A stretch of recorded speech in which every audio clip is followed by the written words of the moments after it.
Om Namo Bhagavate Vasudevaya. Om Namo Bhagavate Vasudevaya. Om Namo Bhagavate Vasudevaya.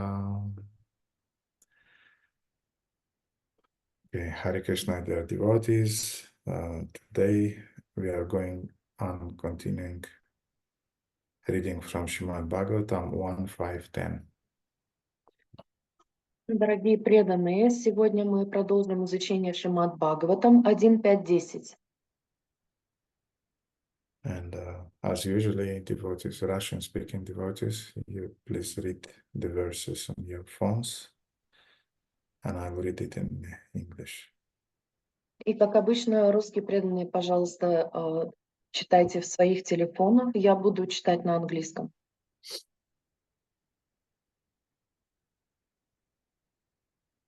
Nayad vachaschitrapadam hariryasho jagat pavitram pragnita karhichit tadvaya samtirtamushani manasa nayatrahamsa niramanti usikshayaha.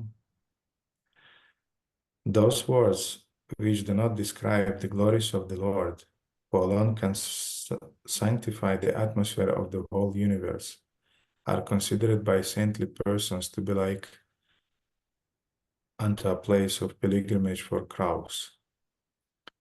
Since the perfect persons are inhabitants of the transcendental abode, they do not derive any pleasure there.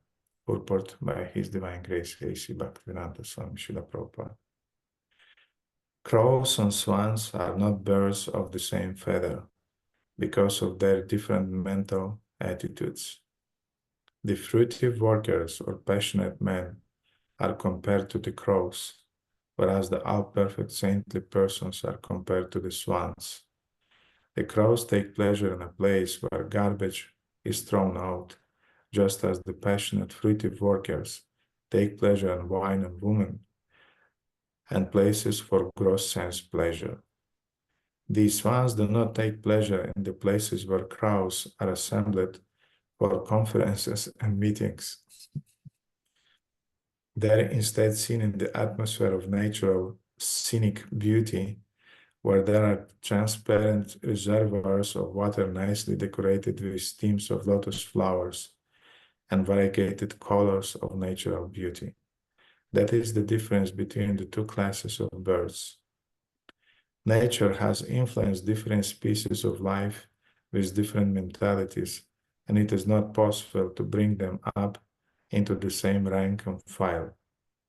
Similarly, there are different kinds of literature for different types of men of different mentality. Mostly the market literatures which attract men for the crowds categories are literatures containing refused remnants of sensuous topics. They are generally known as mundane talks and relation with the gross body and subtle mind. They are full of subject matters described in decorative language, full of mundane similes and metaphorical arrangements. Yet with all of that, they do not glorify the Lord. Such poetry and prose or any subject matter is considered decorations of a dead body. Spiritual advanced men who are compared to the swans do not take pleasure in such dead literatures, which are sources of pleasure for men who are spiritually dead. These literatures in the mode of passion and ignorance are distributed under different labels, but they can hardly help the spiritual urge of the human being, and thus these swan-like spiritual advanced men have nothing to do with them. Such spiritual advanced men are called manasa, also because they always keep up the standard of transcendental voluntary service to the Lord on the spiritual plane. This completely forbids fruitive activities for gross bodily sense satisfaction or subtle speculation of the materialistic mind. Social literary men, scientists, mundane poets, theoretical philosophers, and politicians who are completely absorbed in the material advancement of sense pleasure are all dolls in the material energy. They take pleasure in a place where rejected subject matters are thrown, According to Swami Siddhar, this is the pleasure of the prostitute hunters. But literatures which describe the glories of the Lord are enjoyed by Paramahamsas who have grasped the essence of human activities. I will read the verse again. Nayad vachas chitra padam harer yasho jagat pavitram pragrinita karhichit tadvaya samtirtam ushanti manasa nayatrahamsa niramanti ushikshayaha.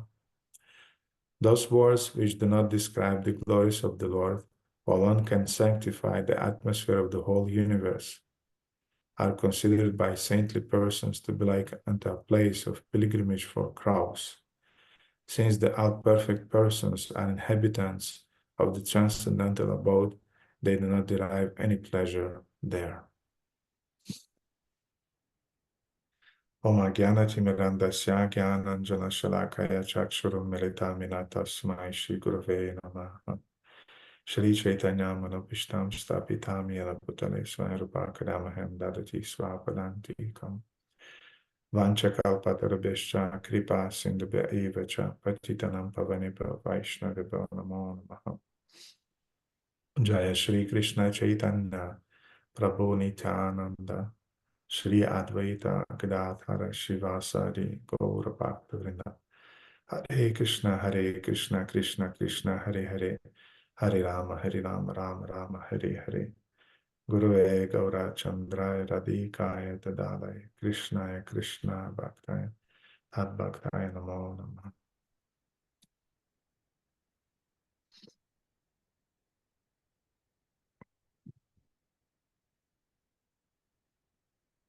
So, instructing his disciple Vyasadeva, Narada Muni, in the following two verses, is using a method of contrast.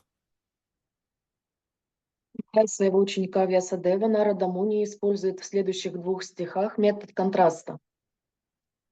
Today we are reading 1.5.10, and next time we will read 1.5.11. Сегодня мы читаем 1.5.10, в следующий раз мы будем читать 1.5.11. But these verses are connected because in the today's verse, Narada is describing to Vyasa, is describing what is the place for crows.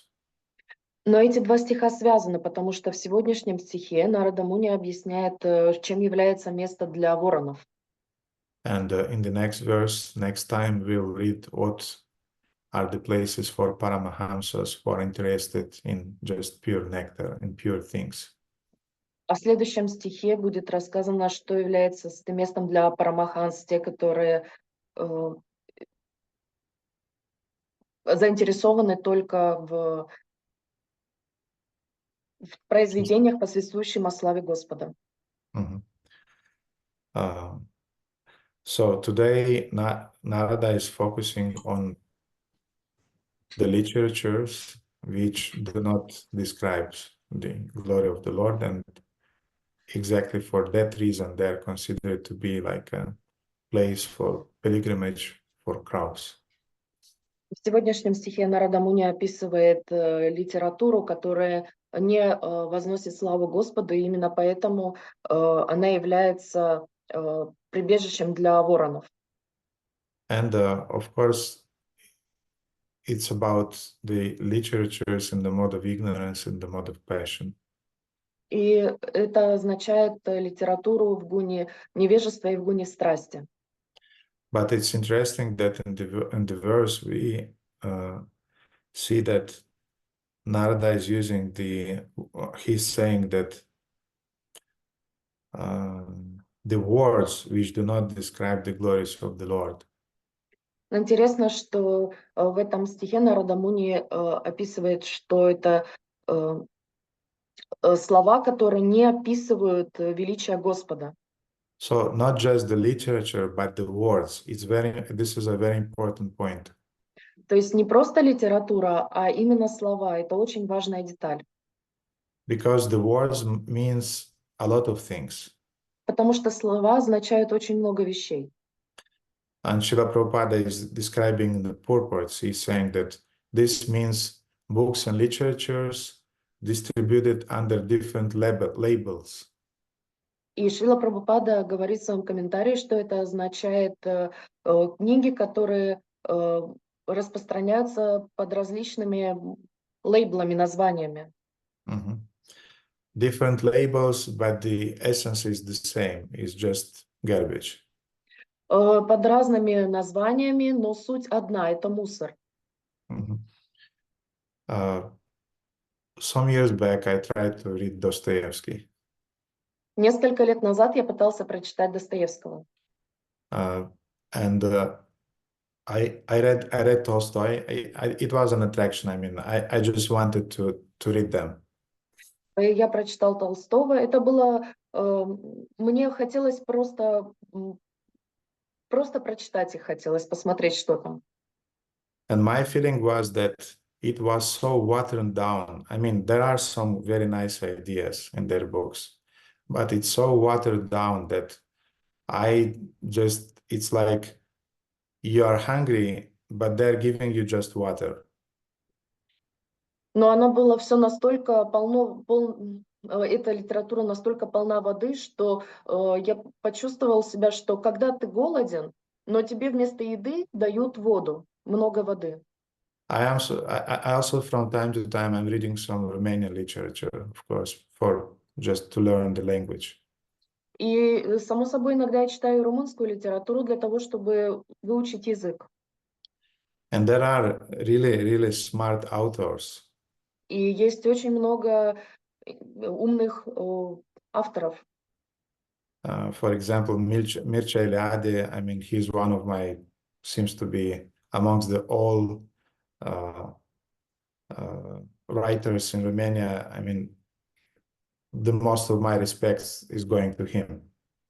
Например, Mircea Eliade, из всех румынских авторов, все мое уважение я отдаю этому автору.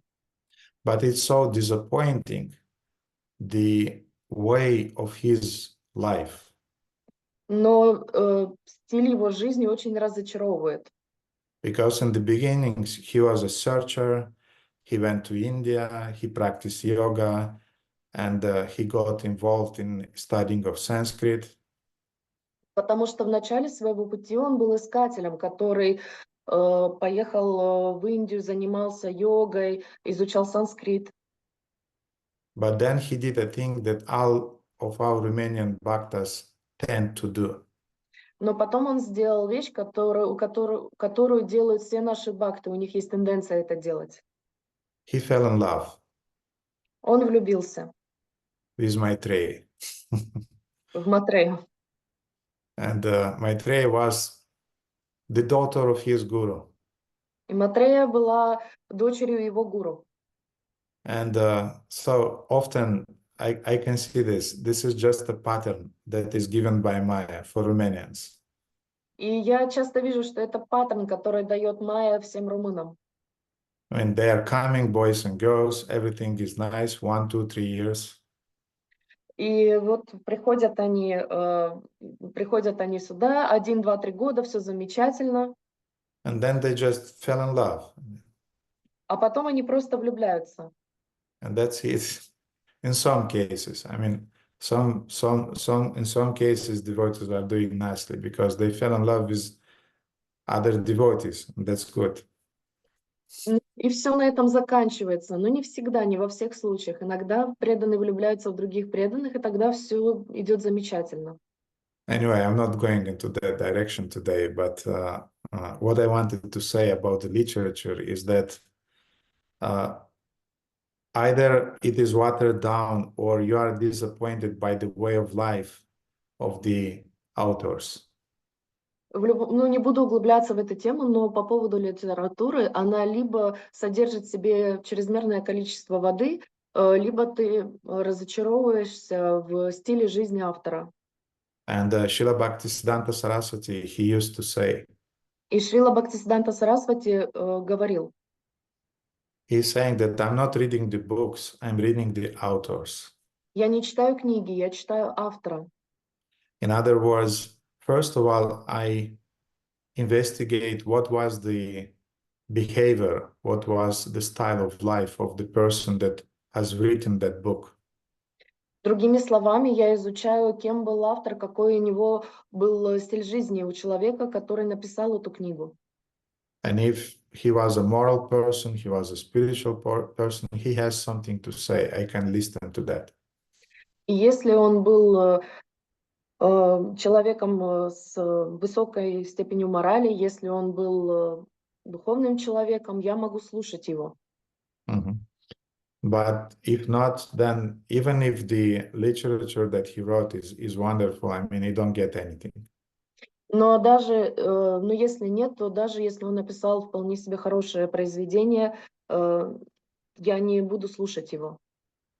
So the words that do not describe the Supreme Personality of God, that they don't have any potency, even if they are very beautiful and they are put in a poetic way and in a prose, in different poems and so on. То есть я хочу сказать, что слова, которые не описывают славу Господа, в них нет никакого могущества. Они могут быть очень красиво написаны, они могут быть очень поэтичными, проза будет великолепной, но у них этого нет. And these words, as I said, does not include only books or literatures. Эти слова не включают в себя только книги или литературу. They include any also music, dramas, TV shows. Они включают в себя музыку, драмы, телепрограммы. Words also means internet contents. Слова также означают интернет-контент. Or different subjects of our talks that we are talking with each other. Или различные темы разговоров, которые у нас есть с другими людьми. And even our thoughts, because we know that our thoughts, they're formulated in the form of words, correct?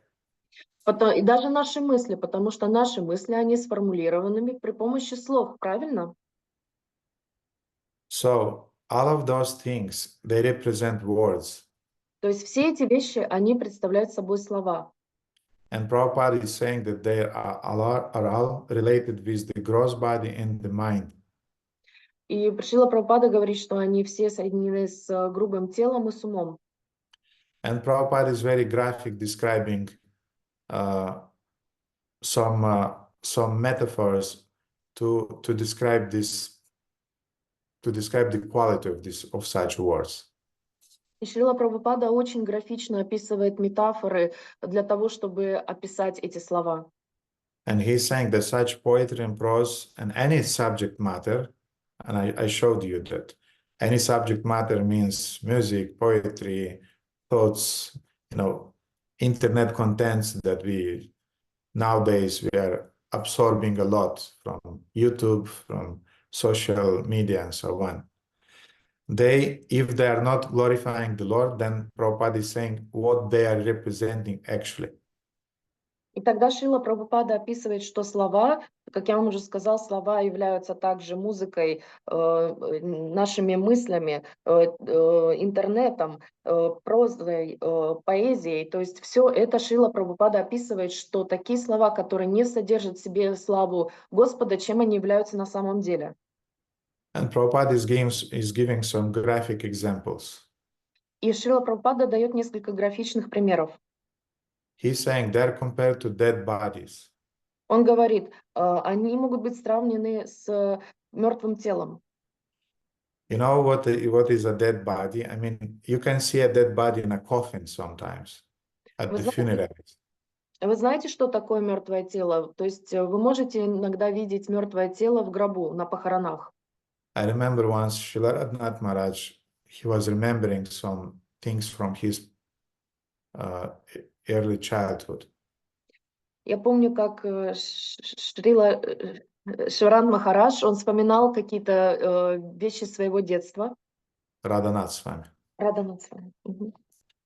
And he had a friend in the school, and his father, the father of that friend, was a policeman. У него был друг в школе, и отец этого друга был полицейским. And at some point, his father died. И однажды его отец умер. And when he was alive, he was always in anxiety. И когда он был жив, он всегда был в беспокойстве. And during the funerary ceremony, all the people were saying practically the same compliment. И во время похорон все люди практически говорили ему один и тот же комплимент. That, I mean, he was saying to the son and to the wife of that policeman, they were saying the same thing. То есть этому сыну этого полицейского и его жене они говорили одно и то же. That he's looking so peaceful finally. Он наконец-то выглядит таким умиротворенным. He's so beautiful finally. Он такой красивый, наконец-то. And we know that there are different services that are putting a lot of cosmetics on the dead bodies. Мы знаем, что существуют различные услуги, когда визажисты наносят мейкап на трупы. And these funeral services, they get a lot of money. И эти агентства, эти услуги, они получают много денег. And they have the prices that we can give just a little cosmetic, we can give a lot of cosmetic. I mean, you'll have to pay. We do everything you want from that body. We can do from him, we can make Mr. Universe or Miss Universe. Whatever you want, just pay us, we do everything. И у них существует прайс-лист. Они могут немного нанести косметики, немного больше. Они могут сделать мисс или мистера Вселенную из этого мертвого тела, только заплатите деньги. So it may look good, may look beautiful, but it's dead. It's useless. То есть это может быть и выглядит очень красиво, но это бесполезно, потому что это труп, это мертвое тело. So therefore, dear, especially young devotees, when there is another blockbuster appearing and done by Hollywood just for, how to say, for reaching money, you should understand that it may be, from Marvel or whatever. It may be a beautiful movie, but it's dead. I mean, it's useless for your spiritual life. Поэтому, уважаемые молодые преданные, когда вы видите, что выходит очередной блокбастер голливудский от Marvel, например, или еще что-то, вы видите очень красивую картинку, но этот фильм мертв. And Prabhupada is giving another analogy. He's saying that the sources of pleasure for men who are spiritually dead. So first example was the dead body, and then he's saying this stuff is for those who are spiritually dead. И Шрила Прабхупада говорит в своем комментарии, что это для тех людей, для тех людей, которые мертвы духовно. То есть сначала он приводит примеры с мертвым телом, а потом он говорит, что все это делается только для тех, кто духовно мертв. Then also on his purport, he's giving another metaphorical example. И затем в своем комментарии он дает еще один метафорический пример. He's saying that this stuff are for the pleasure of the prostitute hunters. Он говорит, что такие вещи, они существуют для тех, кто охотится за женщинами легкого поведения. So, I mean, you should understand that if Prabhupada is giving so many examples about the effect of those words that don't glorify the Supreme Lord, we should understand that this is a serious matter. И вы должны понять, что если Шрила Прабхупада в своем комментарии дает столько различных примеров, мы должны осознавать, что это очень серьезная вещь. It means that those words are not just innocent. Это означает, что те слова, они не невинны. It means that all the time when you are watching a movie, Означает каждый раз, когда вы смотрите кино, all the times when you are watching, I mean, some content on YouTube, каждый раз, когда вы смотрите различный контент на YouTube or on social media, или в социальных сетях, If those things are not related to devotional service, they affect your consciousness. They invoke the mode of ignorance. Если эти вещи не восхваляют Господа, не о преданном служении, то они отравляют ваше сознание. Maybe you don't feel it immediately. This is the problem, actually. Возможно, вы сразу это не почувствуете, но в этом и кроется самая большая проблема. But be sure that next morning, when you will do your japa, you'll definitely feel the effect. Но следующим утром, когда вы будете читать джапу, вы почувствуете этот эффект. Because you'll not meditate on the nama, guna, lila of the Supreme Lord. Потому что вы не будете медитировать на нама, гуна, лила высшего Господа. You'll meditate on the nama, guna, lila of the Spider-Man. Вы будете медитировать на нама, гуна, лила Человека-паука. Or Catwoman, or whatever, Batman, whatever, these crazy things that Marvel is producing every year. Или на женщину-кошку, или на Бэтмена, или на любую другую сумасшедшую вещь, которую в следующем году сделают Marvel. And another graphic example, of course, is the example that is contained in the verse itself that we read today. Самый графичный пример находится в самом стихе, который мы с вами сегодня прочитали. And Shukadeva Goswami is saying about Vyasadeva, which means the place or the place for pilgrimage for crows. Где это место называется местом для паломничества ворон. На санскрите звучит как Vyasadeva. Now, what do we do in a place of pilgrimage? Итак, что мы делаем в местах паломничества? You worship there. Вы там поклоняетесь. You pray in those places. Вы молитесь в этих местах. You adore those places. Вы обожаете эти места. You get inspiration from those places. Вы получаете вдохновение в этих местах. You get vision and direction in your life from those places. Вы видите направление вашей жизни в таких местах. So, in the same way, when you absorb your consciousness with the words that do not describe directly the glory of the Supreme Lord, поэтому, когда вы взаимодействуете со словами, которые напрямую не возносят славу Господу, you are creating with your own hands, you are creating your system of life's values. Вы своими собственными руками создаете систему своих жизненных ценностей. And you are nourishing it. И вы питаете ее. You are nourishing your material desires. Вы питаете свои материальные желания. You are nourishing your atheism inside. Вы питаете свой атеизм внутри. You are nourishing your ego. Вы питаете свое эго. Because those movies and those even poetries, usually they contain only two things. Потому что все эти кино и все эти вся эта поэзия, они в себе содержат всего две вещи. Violence and sex. Жестокость и секс.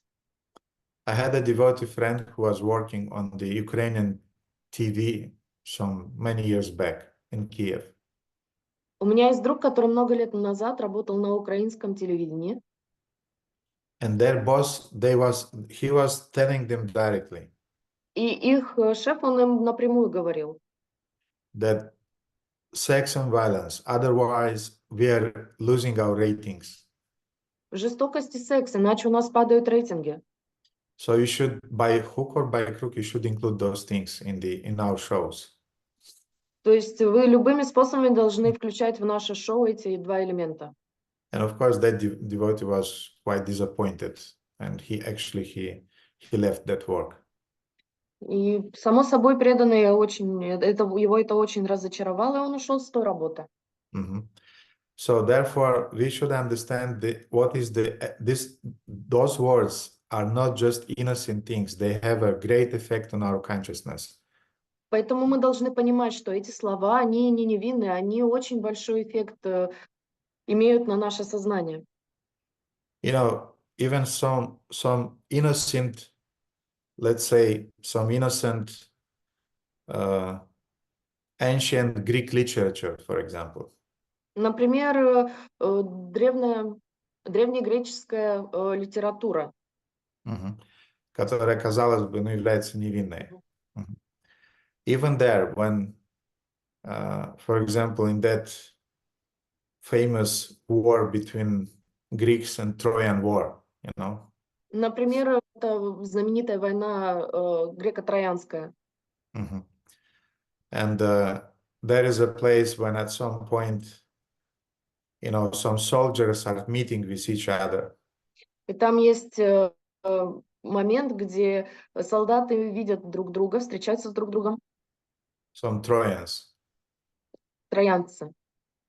And one of them is greeting another and he's saying, you know, good morning, dear. Один из них другого встречает и говорит: доброе утро, дорогой. It wasn't morning, it was evening. He said, good evening, my dear. Это было вечером. Добрый вечер, мой дорогой. And the other soldier is asking him, how many Greeks have you killed today? И другой его спрашивает: как много греков ты убил сегодня? And that person who was greeting him said, no one, today no one. И тот, который с ним встретился, он говорит: никого, сегодня я никого не убил. And then that soldier is saying that then it's not a good day today. И тогда другой ему отвечает: тогда это был нехороший день для тебя. And you know, by those words you get some impressions, you get some samskaras. Вы понимаете, что благодаря этим словам у вас вы видите какие-то впечатления, у вас какие-то самскары откладываются в сознании. Because maybe I did not transmit it in a nice way in English. Возможно, я не перевел это красиво на английский язык. But it sounds from the literature point of view, it's a fit. I mean, it sounds nice. Wow, what a greeting. This is really a hero's greeting. Но с точки зрения литературы, там звучало очень красивое приветствие, очень литературное, поэтичное. You admire that on the literature, on the level of literature. Вы восхищаетесь этим на уровне литературном. But on the level of impressions, of values, you put a seed in your consciousness. Но на уровне ценностей, на уровне впечатления вы закладываете семечко в свое сознание. So therefore, we have two types of katha, two types of discussions, or two types of words. Поэтому у нас есть два типа катхи, два типа обсуждения, два типа слов. We have Krishna katha. У нас есть Кришна катха. And next time we will discuss about the effects of Krishna katha on our consciousness. И в следующий раз мы будем обсуждать эффекты Кришна катхи на наше сознание. And we have kukatha or material katha. И у нас есть ку-катха или материальная катха. So material worlds which has their own effects on our consciousness. То есть материальные слова, у которых есть свой собственный эффект на наше сознание. And you know, for example, a singer, he's very careful with his voice or her voice. Например, певцы, он или она, не очень внимательны к своим голосовым связкам, голосу. Or for example, a designer, he's very careful regarding his eyes and his hands. Или дизайнер, он очень заботится о своих руках и глазах. Or sportsmen, they're very, very careful about the exact exercises they're doing. Или спортсмены, которые очень внимательны на упражнения, которые они делают. Or for example, poor models. Those ladies, they're really very poor in the sense that they almost don't eat anything because they have to maintain a certain amount of kgs. Otherwise, if they're becoming little fat and 200 grams more or 300 grams more than they have some parameters, they lose their job. Или бедные модели. Это действительно бедные девушки, потому что они практически ничего не едят. У них есть определенная норма по килограммам, которые, если они превышают на 200-300 грамм, они могут потерять свою работу. Mhm. So in other words, those people, they are very, very careful with the instruments that they are using in their life in order to survive. Другими словами, эти люди, они очень внимательны к инструментам, которые они используют в своей жизни для выживания. Now, what is the greatest instrument that we as devotees have in our life? А теперь, какой самый главный инструмент, который у нас, как у преданных, есть в нашей жизни? It's our consciousness. Это наше сознание. We came to Krishna consciousness. Мы пришли в сознание Кришны. And therefore, in the same way, we have to be very careful about what's going into our consciousness. Поэтому мы должны быть очень внимательными в том, что приходит в наше сознание, поступает туда. We have to be very careful what we expose to our consciousness. Мы должны быть очень осторожны, на что мы направляем свое сознание. Because our consciousness is absorbing everything. Потому что наше сознание, оно все в себя впитывает. And you may think that this book is innocent, this movie is innocent, and this content is innocent. No, not quite. И вы можете думать, что эта книга, это кино или эта музыка, они невинные, но это не совсем так. You get the seeds Вы получаете семена. of Muda consciousness. Семена муда? Сознание Mudhi. Муда. Muda means S. Мудха означает? Осел. Дамки. Мгм. Donkey, yes. And or like Prabhupada said today, it's the consciousness of crows. Или, как в сегодняшнем комментарии сказал Прабхупада, сознание воронов. And that I try to find in the purport. I will read a part of the purport in which Prabhupada is saying, social literature, man, scientists, mundane poets, theoretical philosophers, and politicians who are completely absorbed in the material advancement of sense pleasure are all dolls in the material energy. Публицисты, ученые, мирские поэты, философы, теоретики и политики, поглощенные совершенствованием материального чувственного наслаждения, всего лишь марионетки в руках материальной энергии. They take pleasure in a place where rejected subject matters are thrown.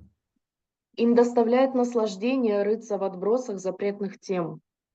According to Swami Shridhar, this is the pleasure of the prostitute hunters.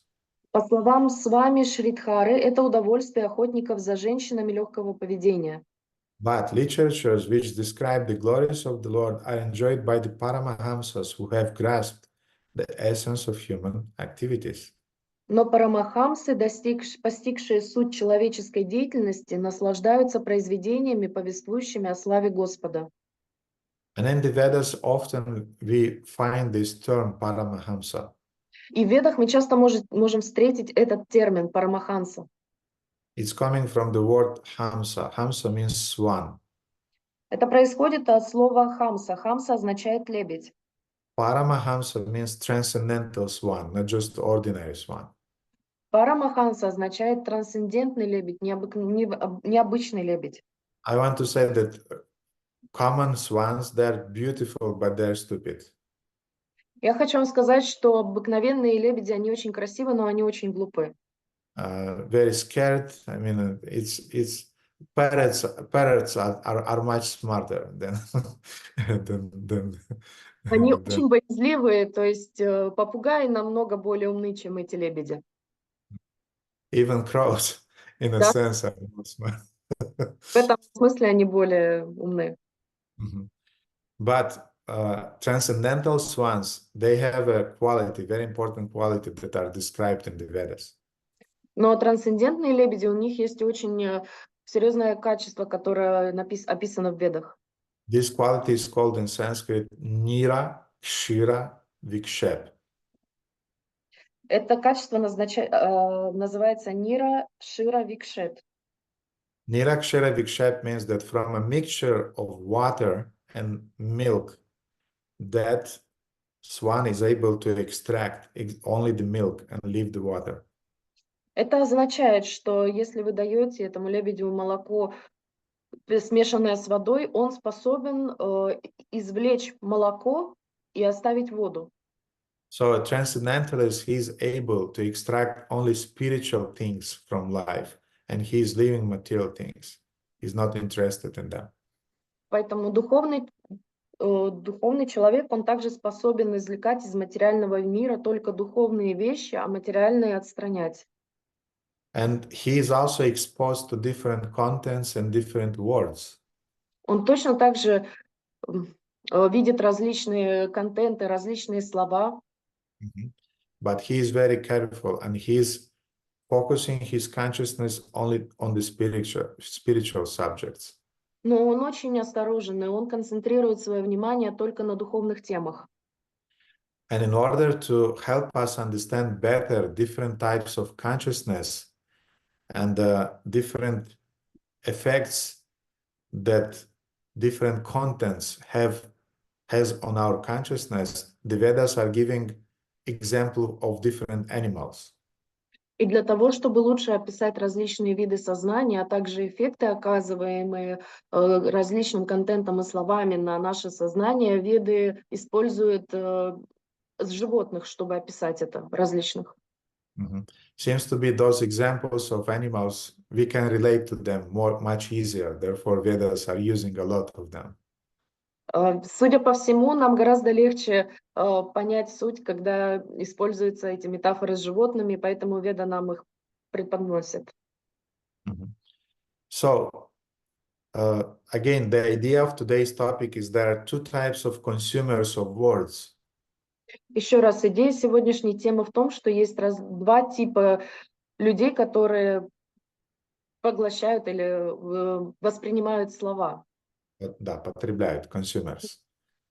There are consumers of words, informations, ideas that are like crows, and consumers of words, ideas, info that are like swans, paramahamsas.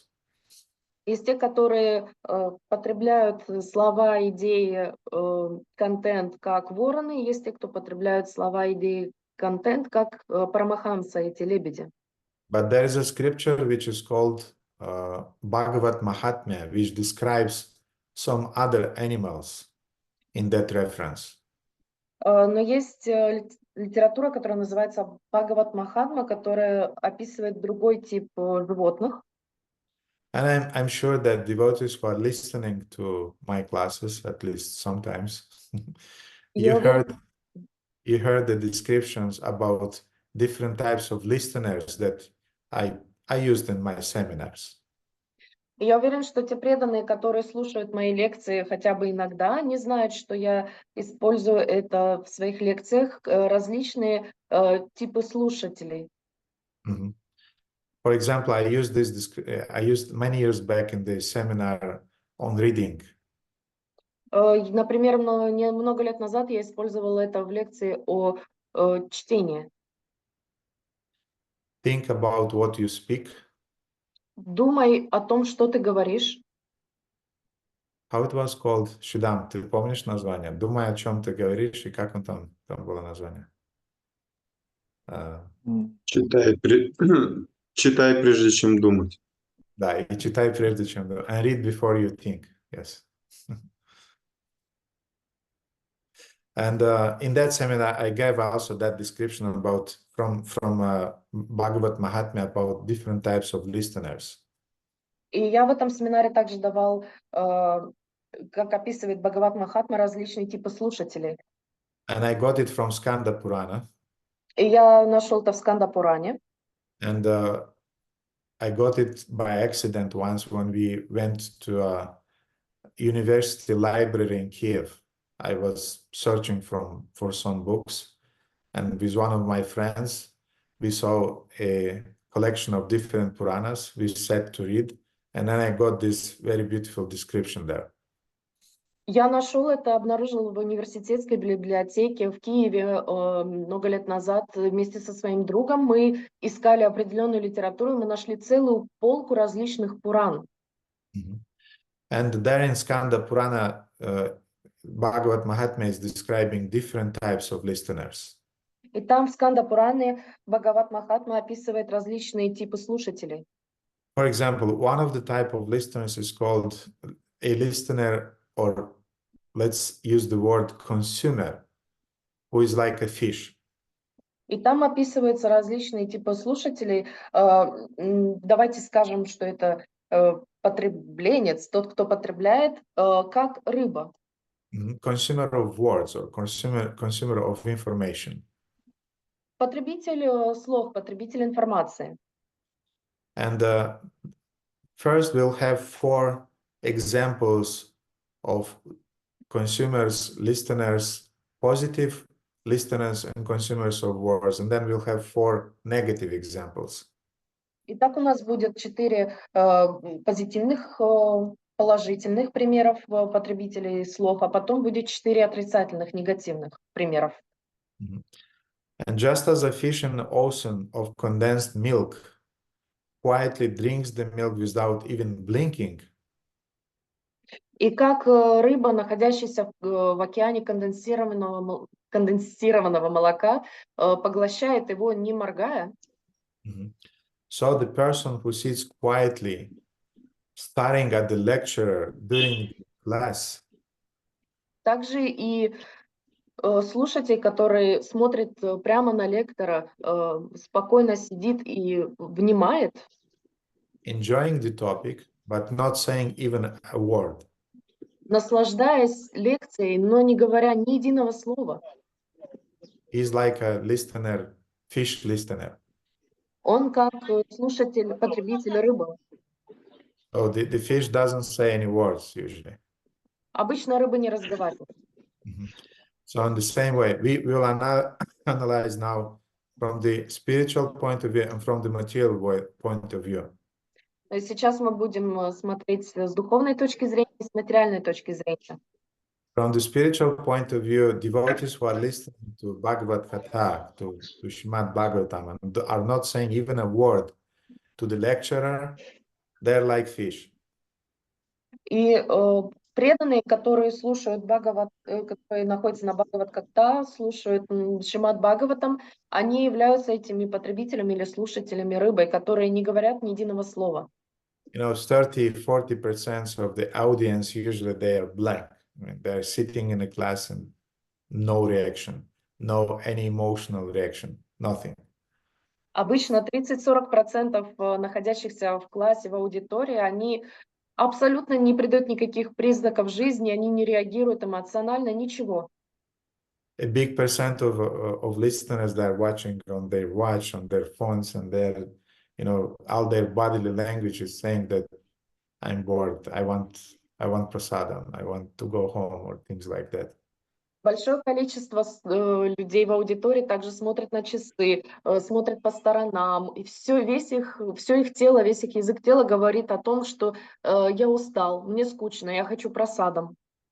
And maybe if you are lucky, 10-15% of the audience, they have some reactions, some emotional reactions to what you are saying.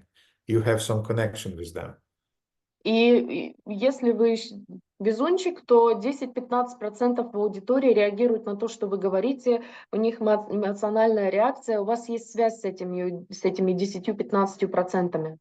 And when you are saying some spontaneous jokes, they laugh with you. И если вы спонтанно говорите какую-то шутку, они смеются вместе с вами. Or they are surprised when you are making some statement. Или они удивляются, когда вы делаете какое-то утверждение произносите. But many people, they don't have any reaction. Но много людей, у них вообще никакой реакции нет. It doesn't mean that they are not interested into what you are saying. И это не означает, что они не заинтересованы в том, что вы говорите. They are just introverts, and they don't express their emotions. You have to understand them. Они просто интроверты, они не выражают свои эмоции, вы должны это понимать. Okay, but in the context of material life, Но в контексте материальной жизни these are the consumers of words or information. It relates to people who are just absorbing everything. I mean, they're enjoying the the materialistic culture of materialistic sound that is spreading all around. Но в этом смысле мы сейчас говорим о людях, слушателях, потребителях, которые поглощают все, они поглощают любые звуки материального мира, любую информацию, музыку и так далее. So they're passive consumers of information. То есть они пассивные потребители информации. Then the second animal that Bhagavad Mahatma is describing is the parrot. Следующее животное, которое описывает Бхагават Махатма, это попугай. And we know what usually parrots are doing. They are repeating the words that they heard. И мы знаем, что обычно делают попугаи. Они повторяют слова, которые мы говорим. So in the same way, there are devotees who, after listening for the class, they're able to repeat it exactly. И есть преданные, которые после того, как они прослушали лекцию, они могут с точностью повторить ее. And from the spiritual point of view, these are the listeners who don't think much about what they heard, but they can repeat it nicely. И с духовной точки зрения это люди, которые слушают, не делают особой разницы в том, что они слушают, но когда они это слушают, они способны это все повторить. Они не думают много о том, что они слышат.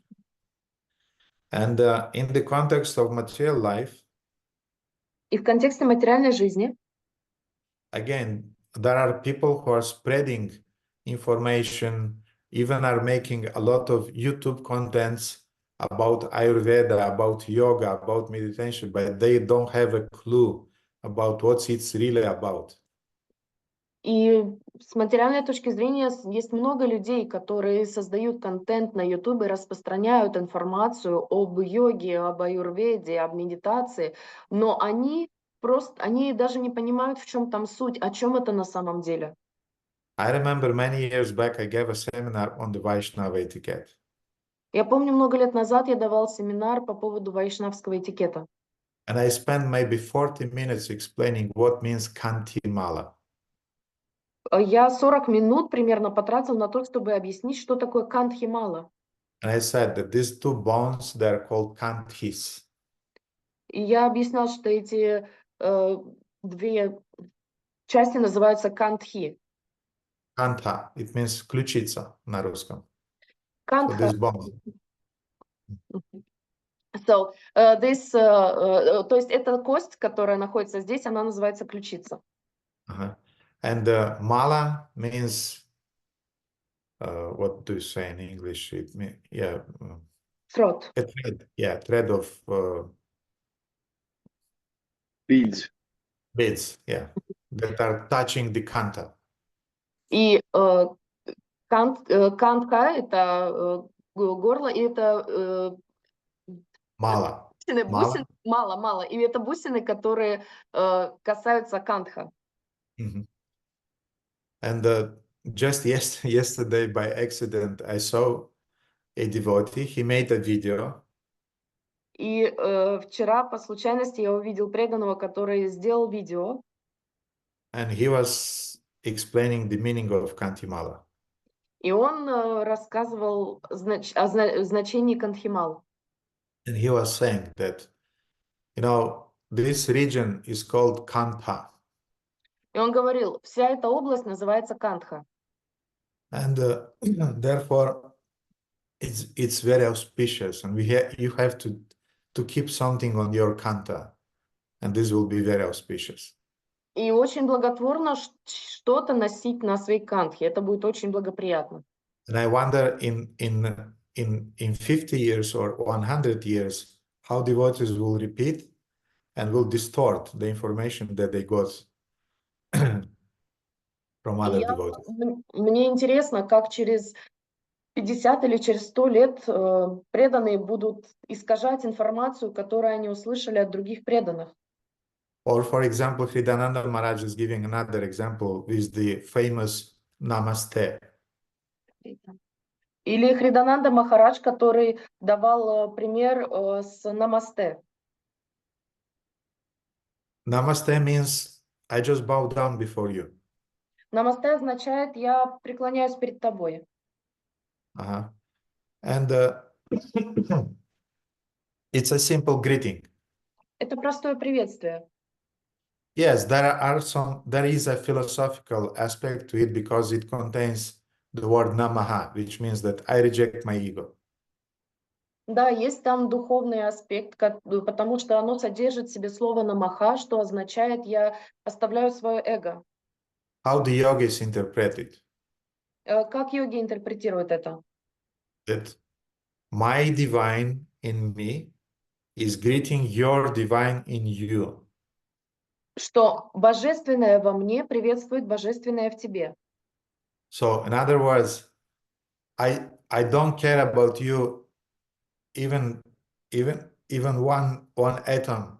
I'm absolutely not interested in you as a person.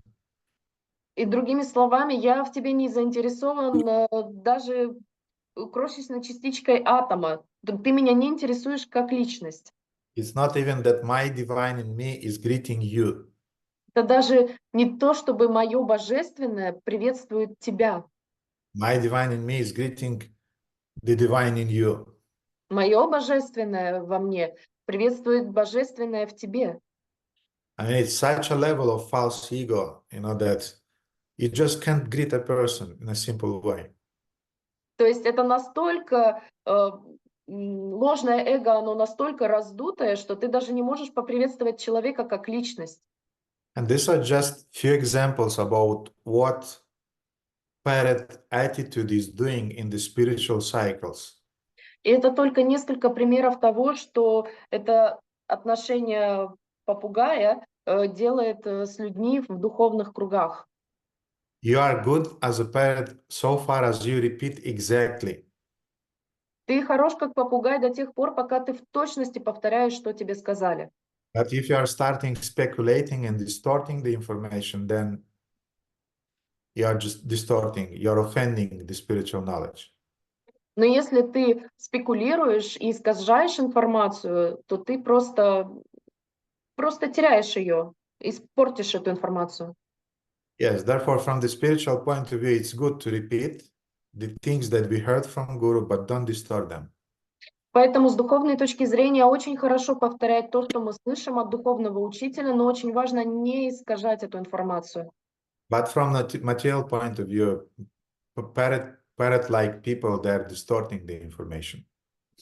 Но с материальной точки зрения такого рода люди, они, когда получают эту информацию, они всегда ее искажают.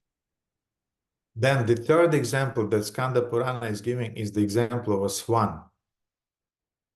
Третий пример, который дает Сканда Пурана, это пример лебедя. And who remembers what is the exact ability of a swan, transcendental swan? Кто помнит, какая была особенность у трансцендентного лебедя? Shamasundara? She can extract the milk from a bigger liquid pot vessel. She can extract the exact milk. So from a mixture, yes? From a mixture of milk From a and mixture water? of many things, she can extract exactly just the milk. Yes. То есть из смеси жидкости он может выделить молоко. From the spiritual point of view, a swan is a person who, from different types of information, he is extracting things that are useful and nourishing his Krishna consciousness. С духовной точки зрения лебедь — это человек, который может извлечь информацию, которая будет питать и поддерживать его сознание Кришны. Also, this means that he is very selective about the books he's reading. Также это означает, что он очень избирателен в литературе, которую он читает. And he is very selective about the words that he is listening to. И он также очень избирателен к словам, которые он слушает. He is very attentive whom he is listening to. Он очень внимателен к тому, кого он слушает. We have a lot of seminars nowadays on YouTube, on the internet, a lot of them. У нас есть очень много семинаров на YouTube в настоящее время. And it's so sad that many of those seminars И И очень грустно, что многие из этих семинаров, given even by devotees, даже сделанные преданными, in those lectures, presentations, they don't have even one reference to Srila Prabhupada, и в этих презентациях, в этих лекциях они даже один раз хотя бы сноску не сделают на Шрилу Прабхупаду or even to Srimad Bhagavatam or Bhagavad Gita. или даже на Шримад Бхагаватам или Бхагавад-гиту. You know, a lot of New Age stuff now is given in the name of Krishna consciousness. Множество новых вещей даются сейчас во имя Кришны. Много New Age, много философии New Age подается сейчас как сознание Кришны. A lot of psychology stuff is given as pure Krishna consciousness. Много психологических нововведений даются как сознание Кришны. Even people who are leading groups of our congregational members to Himalayas, you know, and when they are talking about Ganga and they are trying to glorify Ganga, they are glorifying it from the point of view that, you know, here you can understand what is the real mindfulness. Даже в наших конгрегациях, когда люди едут в Гималай, они восхваляют Гангу таким образом, что только сейчас, в этот момент, ты можешь почувствовать всю славу этой Ганги. Because Ganga is giving you energy. Потому что Ганга дает тебе энергию. And when you have energy, you can grasp the reality. И когда у тебя есть энергия, ты можешь объять реальность. Mm-hmm. Well, I understand that you are trying to preach maybe to beginners. Я понимаю, что, возможно, ты пытаешься проповедовать новичкам. But you can say that at the same time, the Vedas are saying that Ganga is a divine mother. Но ты можешь также добавить, что в Ведах также говорится, что Ганга является божественной матерью. Mm-hmm. And Ganga is Brahma Dravatva, is spirit in the form of water. И ты можешь добавить, что она является духом в форме воды. So I'm not here to criticize devotees, but what I want to say is the greater tendency that we have. Я сейчас не хочу критиковать преданных, но я вам просто описываю тенденцию, которую я заметил. And I made this point just to warn you that be careful to whom you are listening nowadays. И я хотел еще раз заострить ваше внимание на том, что будьте внимательны, кого вы слушаете. You are very careful what you are eating and from whom you are eating. In the same way, you have to be careful whom you are listening to. Вы должны быть внимательны, что вы едите и от кого вы принимаете эту еду. И точно таким же образом вы должны быть внимательны, кого вы слушаете. So be a Paramahamsa and be very careful from whom you are getting your Krishna consciousness words. Поэтому будьте внимательны, от кого вы принимаете слова о сознании Кришны. And Hamsa from the spiritual point of view means one thing that is described in Srimad Bhagavatam 11:8-10. И еще раз о том, что такое хамса, описывается в Шримад Бхагаватам 11:8-10. And there is given the example of a bee. И там дается пример шмеля. Anubhyascha madhyabhyascha shastribhya kushalo nara. Just as the honeybee takes the nectar from all flowers, big and small, an intelligent human being should take the essence from all religious scriptures. Подобно тому, как шмель собирает нектар со всех цветов, и маленьких, и больших, разумный человек должен извлекать суть из всех священных писаний. Then we have another verse, very beautiful verse in Bhagavad Gita, chapter 2, shloka 46. И потом у нас есть еще один очень красивый стих в Бхагавад-гите, глава 2, шлока 46. All purposes served by a small well can at once be served by a great reservoir of water. Все нужды, которые удовлетворяет маленький колодец, может сразу удовлетворить большой водоем. Similarly, all the purposes of the Vedas can be served by to one who knows the purpose behind them.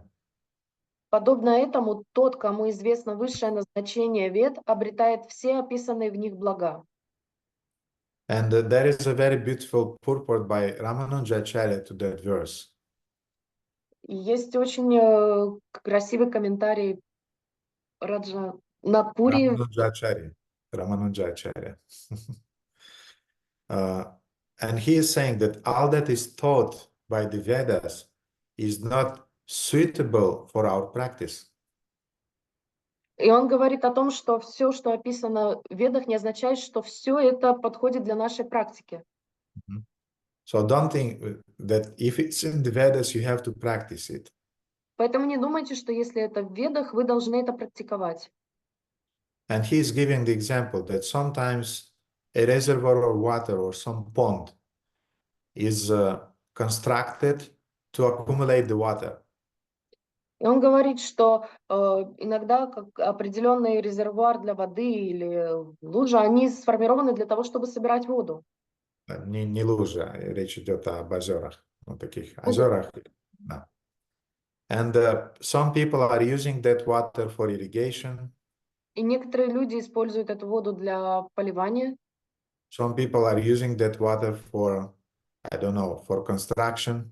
Некоторые люди используют эту воду, я не знаю, для постройки, например.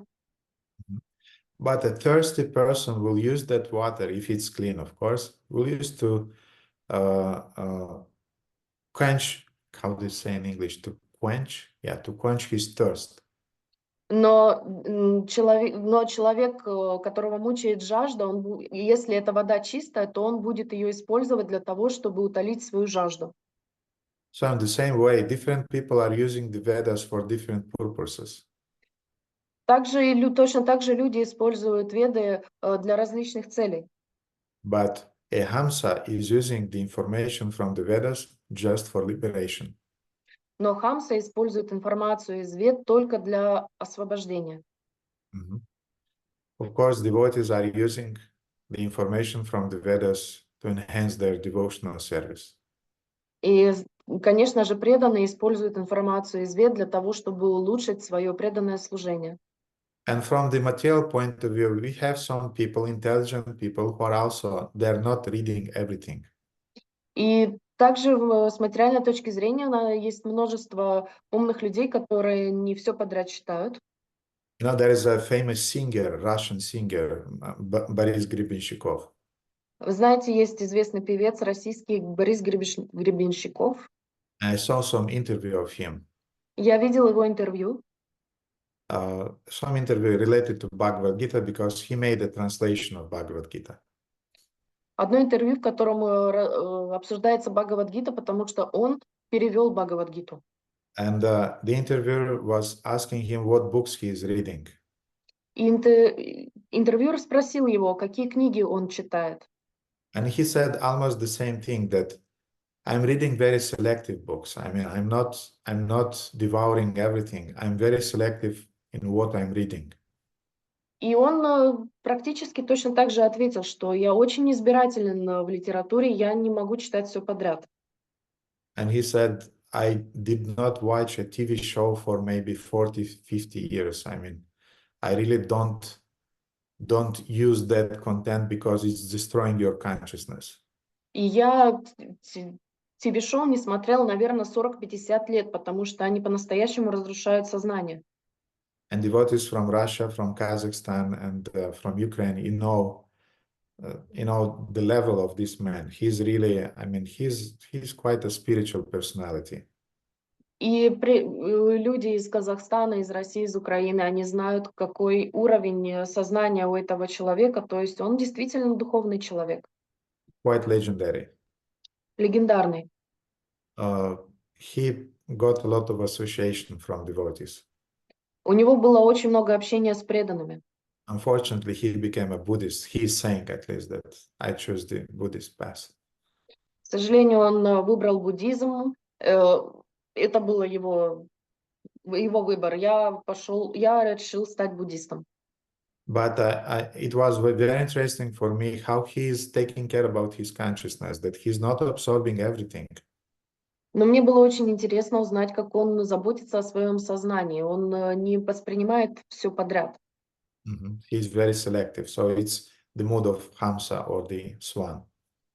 Он очень избирателен, а это умонастроение хамсы или лебедя. And finally, the Skanda Purana is giving the example of a Chataka bird. И в конце концов, Сканда Пуране описывается чатака, птица чатака. Mhm. And just as a Chataka bird does not drink any water from any sources on the land, И так же, как птица чатака, которая не пьет любую воду на земле, Chataka is just catching the drops from the rain and is drinking only that water. чатака, она собирает капли дождя, которые падают с неба, и она пьет только эту воду. Она ловит их в полете. Mhm. And you can imagine that in India, the rain is going on only during the rainy season. И вы знаете, что в Индии дожди идут только в сезон дождей. It's a mystery what the Chataka bird is drinking besides the rainy season, but anyway, the example is given in the Vedas. Это остается тайной, что пьет птица чатака, когда не идет сезон дождей, но это описывается в Ведах, пример этот. Chataka bird doesn't touch any water from the land. Птица чатака, она не трогает никакую воду с земли. In the same way, a devotee, he don't touch any words that do not describe the Supreme Personality of Godhead.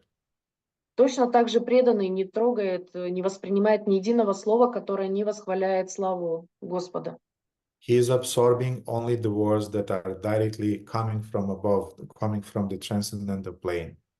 Он воспринимает слова, которые напрямую идут с небес. Трансцендентного уровня. And Srila Rupa Goswami is giving this, he is glorifying Chataka bird in one of his verses. И Шрила Рупа Госвами, он восхваляет, он возносит славу этой птицы Чатака в одном из своих стихов. Virachayama idandam dinabandhu dayamba gatirihana bhavata kachidanyama masti nipatatu shatakotir nirbaram vanavambas tadapi kila payadastoite chadakeda.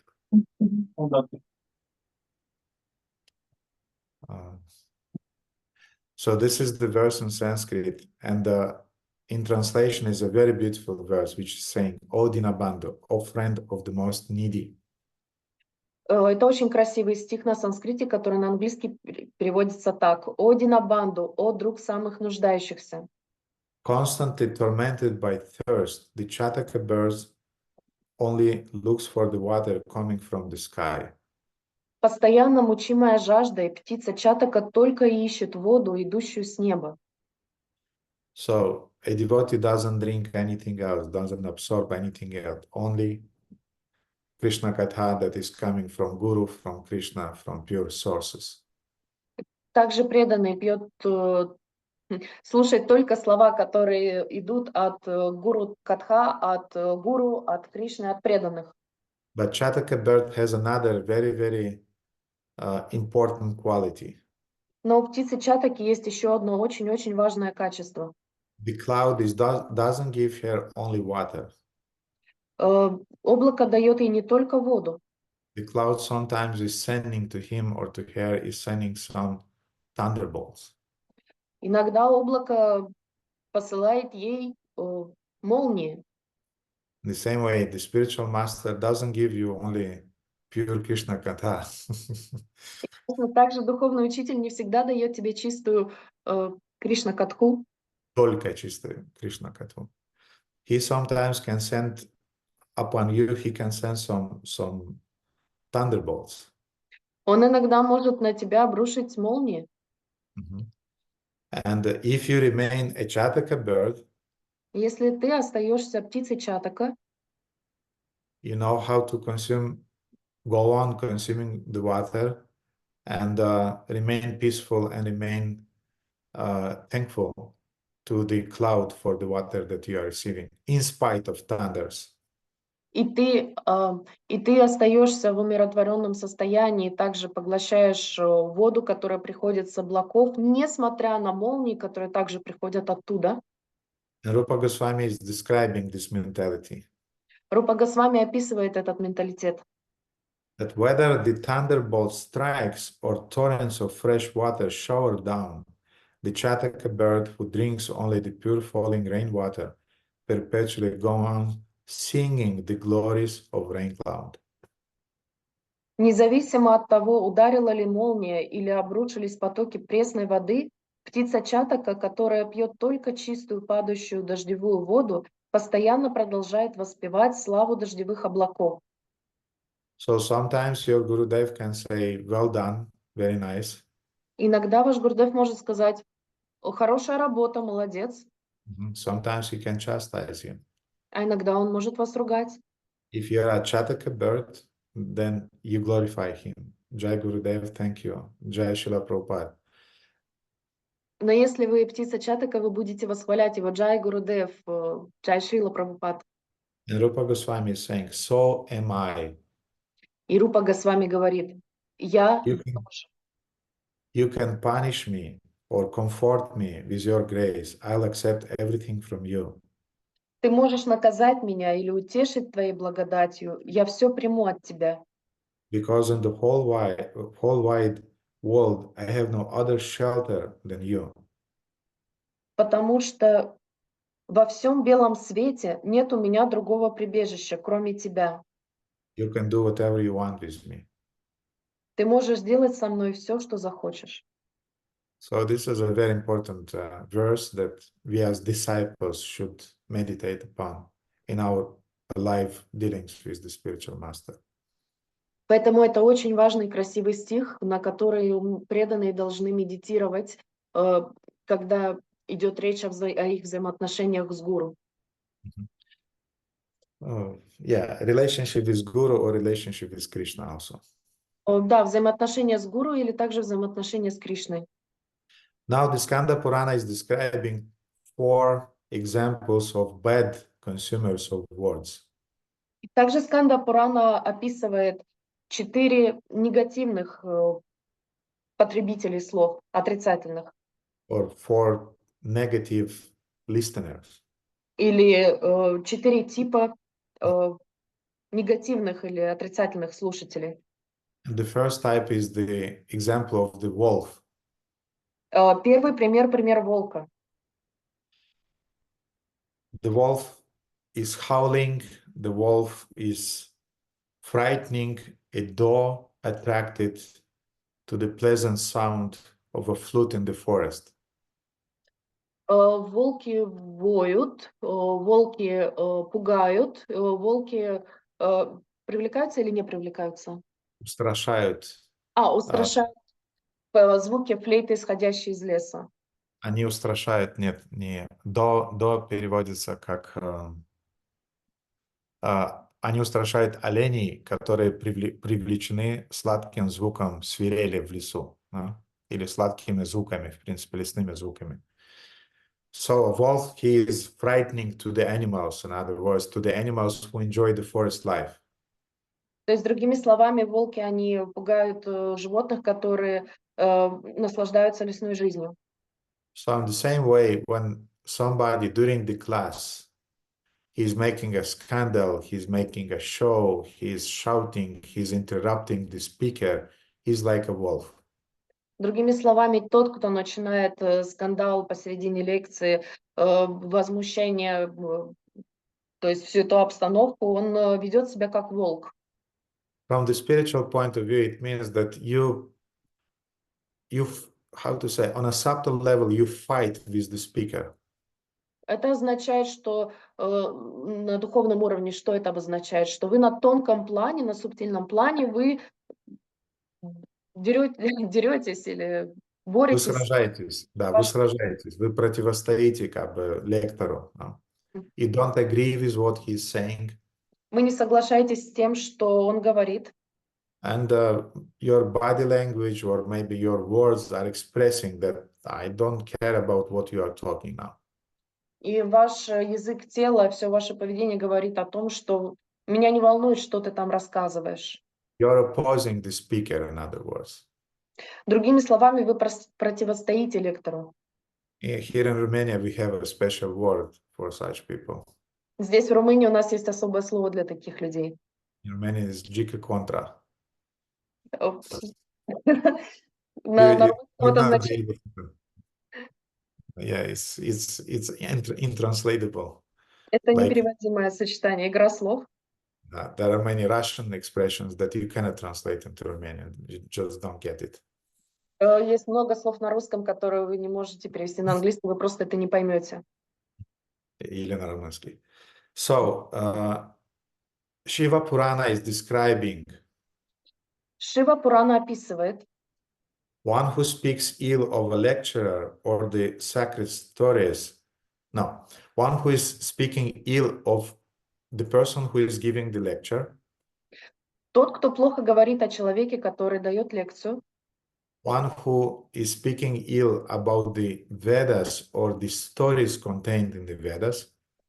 тот, кто плохо говорит о ведах или о историях, которые содержатся в ведах, In the next life will be born as a dog в следующей жизни будет рожден собакой and will entail a miserable existence for hundreds of lives afterwards. и он будет, он влечет за собой жалкое существование на протяжении сотен жизней. Those who argue and question or dispute while speaking with he's arguing with the lecturer, in other words. А те, кто спорят, задают вопросы, другими словами, те, кто сражается с лектором, He will also fall into hellish planets. они будут брошены в адские планеты. And after after suffering a lot of years there, he is born as a donkey. И после долгих лет страданий там они будут рождены ослом. So, Skanda Purana is trying to teach us, you have to have a certain behavior during the classes. То есть Сканда Пурана учит нас, что у нас должно быть определенное поведение во время лекций. And there are many other verses Есть много других стихов, which are saying that you should not sit behind the speaker. в которых говорится, что ты не должен сидеть за лектором. You should not lie down during the Bhagavad Gita. Ты не должен ложиться во время Бхагават-катхи. You should not yawn during the Bhagavad Gita. Вы не должны зевать во время Бхагават-катхи. And so on. There are many details like that. И так далее. Там очень много подобных деталей, Which are showing that you have to have a respectful attitude. которые означают, что вы должны иметь уважительное отношение. Srila Shivaram Maharaj is very strict with that, with his disciples. Шрила Шиварама Махараджа, он очень строг со своими учениками. He's saying that even when you are having a Zoom conference with your spiritual master, you have to be dressed properly. Он говорит, что когда у вас конференция в Zoom со своим духовным учителем, вы должны все равно должны быть одеты подобающе. And I remember when we just started this Friday morning programs. И я помню, когда мы только начали эти пятничные утренние программы. I mean, devotees were absolutely not looking like how they're looking today. Преданные совершенно не выглядели так, как они выглядят сейчас, сегодня. And I'm very grateful to devotees because you have tilaks, you have saris, very beautiful, you have dhotis, and this is showing your respect, and this respect is inspiring, to share with you Krishna consciousness. И я очень благодарен преданным за то, что на вас есть тилака, у вас очень есть красивые сари, дхоти, потому что это вызывает, это показывает ваше уважение, и это вдохновляет делиться с вами Кришной катхой. But in the beginning, it wasn't like that at all. Но вначале совсем по-другому было. And when the pandemic started, И когда началась пандемия, and we started our first Zoom conferences, и мы начали свои первые конференции в Zoom, it was a completely new thing. это была совершенно новая вещь. And devotees were sitting with their cats, petting their cats during the class. Животные сидели со своими домашними животными, они кошек своих гладили во время лекции. They're eating pizzas. Они пиццу ели во время лекции. Baladeva was eating some chocolates. Баладев шоколад ел. And then after that, I wrote an article about the etiquette during the classes. После этого я написал статью о том, как себя нужно вести во время лекций. The article was based on the instructions of Shivaram Swami, but devotees got it. They understood that, oops, we have to change something. Которая была основана на учениях Шиварама Свами, но преданные быстро поняли, что да, мы должны что-то поменять.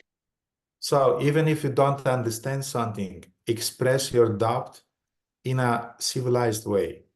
Don't be a wolf. То есть даже если ты что-то не понимаешь, выражай свои сомнения цивилизованным способом, не будь волком. Don't fight with the lecturer. Не сражайся с лектором. For disciples also, we should understand, sometimes we'll have doubts in our spiritual master. That's normal. И ученики тоже преданы. Вы должны понимать, что в нашей духовной жизни у нас будут появляться сомнения по поводу нашего духовного учителя. Это нормально. But we should learn to express, humbly to express our doubts. Но мы должны научиться смиренным образом выражать свои сомнения. There is a certain etiquette that we have to learn. Есть определенный этикет, который мы должны выучить. Even in material life, 99% of conflicts are solved just by communication. Даже в социальной жизни 99% конфликтов могут быть решены просто через разговор. And in the same way, in the spiritual life, we solve our problems, our uncertainties, our doubts by communicating. Don't keep inside. В нашей духовной жизни мы точно так же можем решить большинство проблем, то просто общаясь. Мы не должны держать все в себе. Because doubts in the spiritual master, doubts in Krishna, they are like cancer cells.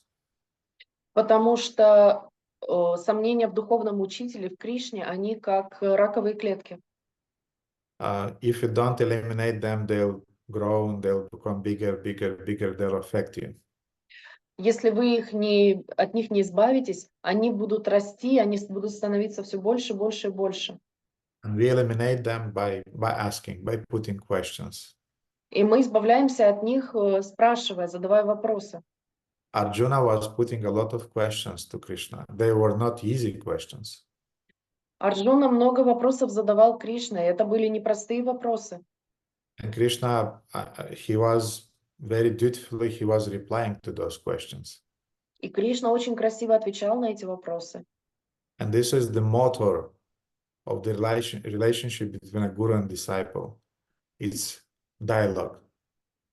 И это должен быть девиз во взаимоотношениях между гуру и учеником. Задавать вопросы. Да, я не имел в виду мотор, я имел в виду мотор. То есть это мотор. This is the engine that is making guru-disciple relationship work. It's a dialogue. Это мотор, который заставляет взаимоотношения гуру и ученика работать, диалог. So Skanda Purana is teaching us that be civilized, you know, that you have doubts, express them in a nice way. Don't be a wolf. Поэтому Сканда Пурана учит нас, если у тебя есть сомнения, задавай их цивилизованным образом, не будь волком.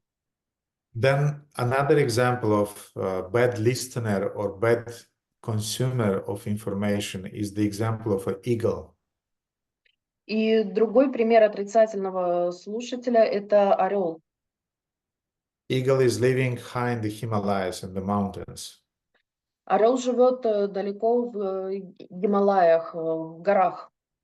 He is perceiving things, what is happening down. Он получает информацию о вещах, которые происходят внизу где-то. And somehow Skanda Purana is attributing to the eagle one quality. И каким-то образом Сканда Пурана дает этому орлу определенное качество. That the eagle is teaching others about things that he is not doing himself. Что орел обучает других вещам, которые он сам не делает. I was thinking about this example and perhaps why the eagle, because the eagle is sitting above and looking down. И я очень долго думал над этим примером, почему орел, и потом я осознал, что он, скорее всего, потому что он сидит где-то наверху, и он просто наблюдает за тем, что происходит внизу. So in the same way, when you hear something and then you're delivering this information from above, I mean, you don't deliver the information on an equal level. И тогда, когда вы получаете какую-то духовную информацию, вы передаете ее сверху вниз, с надменностью. Вы не передаете ее равным способом, не передаете ее другому человеку на равных. And when you don't practice things that you are talking, И когда ты не практикуешь вещи, о которых ты говоришь, then you're like an eagle. In Sanskrit, it's called burunda bird. и тогда ты как орел, на санскрите называется птица бурунду. And in the context of spiritual life, it means just hypocrisy, that you are not walking your talk. И в материальной жизни это означает, что вы В контексте духовной жизни. в контексте духовной жизни это означает лицемерие, что вы не делаете то, о чем вы говорите. And there are two beautiful verses in Chaitanya Charitamrita in this regard. И в читании Чаритамрита есть два очень красивых стиха относительно этого. Haridas Thakur is glorified by the following words. Харидас Такур восхваляет ее следующими словами. Apane acharya keha na kare prachar, prachara kare na keha na kare na achar. Some behave very well, but do not preach the cult of Krishna consciousness, whereas others preach very well, but do not behave properly. Есть те, кто ведет себя правильно, но не проповедует учение сознания Кришны, тогда как другие проповедуют, но ведут себя неподобающе. Achar prachar namera karaha dui karya, tumi sarva guru tumi jagatera acharya. You simultaneously perform both duties in relation to the holy name by your personal behavior and by your preaching. Ты одновременно исполняешь оба долга в отношении святого имени, своим поведением и своей проповедью. Therefore, you are the spiritual master of the entire world, for you are the most advanced devotee in the world. Поэтому ты духовный наставник всего мира. Поистине, ты величайший преданный в мире. So, you know that in Vedic culture, when you talk about a guru, usually you don't use the word guru. Вы знаете, в ведической культуре, когда вы говорите о гуру, вы не используете термин гуру. They use the word acharya. Они используют термин ачарья. Acharya upasana. You have to worship an acharya. Ачарья упасана, вы должны поклоняться ачарье. And the word acharya is coming from achar, which means proper example. И ачарья происходит от слова ачар, что означает подобающий пример, правильный пример. So, in other words, you are effective as a spiritual master to the degree that you are practicing what you are talking. Таким образом, ты являешься хорошим духовным учителем в той степени, в которой ты практикуешь все то, что ты проповедуешь. You can speak to your disciples about submissiveness to the degree that you are submissive to your guru. Ты можешь рассказывать своим ученикам о покорности в той степени, в которой ты покорен своему гуру. And you can tell them about the glory of the holy name to the degree that you relish the holy name. И ты можешь говорить о воспевании славы святого имени в той степени, в которой ты возносишь славу святому имени. So, let's go to the consumers of words. We see here some people who are just, how to say, consuming things, but then they're telling to others what to do, but they're not doing it. Давайте вернемся к потребителям слов. То есть это люди, которые говорят другим, что надо делать, но при этом они сами этого не делают. Then we have the example of a bull. И еще у нас есть пример быка. And there is a humorous saying in Oriya. Есть юмористическое высказывание в Ории. Ории. Это штат, это Ариса в Индии. And I gave you that verse, Daria, you have to look at it. Sanda shunile Bhagavata, a bull hearing the Bhagavatam. Бык, слушающий Бхагаватам. So in other words, it's useless because you are a bull, you will not understand anything. Это указывает на что-то бесполезное, потому что ты ничего не понимаешь. If you recite a Bhagavatam before a bull, what the bull will understand? Если ты будешь цитировать Бхагаватам перед быком, что он способен понять? When in New Rajadam we went to see the cows recently, В Нью-Раджадам мы, когда ездили недавно и посещали коров, and Yamuna was trying to talk with some bulls there. и Ямуна попыталась поговорить с быками там. I mean, they were not listening. They don't care. Я хочу сказать, что они ее не слушали, им было все равно. So in the same way, from the spiritual point of view, if you receive information, Таким же образом, с духовной точки зрения, если вы получаете информацию, but you don't think about the information that you received, но вы не думаете об информации, которую вы получили, you receive knowledge from the spiritual master, but you don't think about it, how it's applying to you, why it's important. и вы получили информацию от своего духовного учителя, но вы не задаетесь вопросом, почему эта информация важна и как она применима к вам. And if you forget 90% of things that you heard, И если вы забываете 90% вещей, которые вы услышали, maybe 95 or 99, а может быть даже 95 или 99, you are compared like a bull. вы можете сравнить себя с быком. So therefore, it's important not just to listen, but also to think about things that we receive from the spiritual master. Поэтому очень важно не только слышать, но и понимать вещи, которые мы получаем от духовного учителя. Prabhupada said, I created a society of thinkers. Прабхупада говорил, я создал общество думающих людей. In other words, I created a society of brahmanas. Другими словами, я создал общество браманов. And from material point of view, С материальной точки зрения, the Skanda Purana is giving an example what the bull exactly is doing. Сканда Пурана говорит о том, что именно делает бык. The bull doesn't distinguish between sour grapes, between sweet grapes and just some dry grass. He's eating everything. Бык не делает различия между сладким виноградом и сухой травой. Он просто все ест. So in the same way, when a blind man, he's consuming any information, any knowledge, anything. He's just consuming without distinguishing. He's like a bull. И тогда, если человек слепо поглощает все то, что ему дается, он просто ведет себя как бык.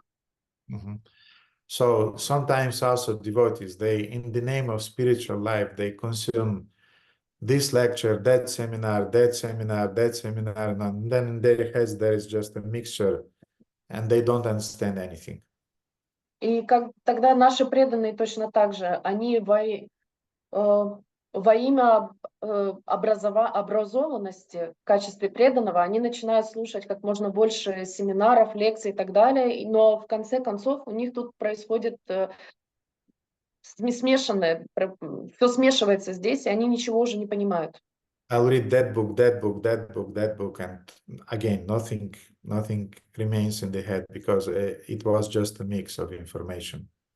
И опять же, я прочитаю эту книгу, эту, и в конце концов они ничего не понимают, потому что вся информация в их голове смешалась. I remember one devotee one time, he was trying to learn, you know that in Srimad Bhagavatam, the first canto, there is the description about different forms of Vishnu, which have different names, and they are keeping those 4 items in different ways. The club, the lotus, the disc, what is there else? Disc, club, lotus, and the 4th one, conch, the conch.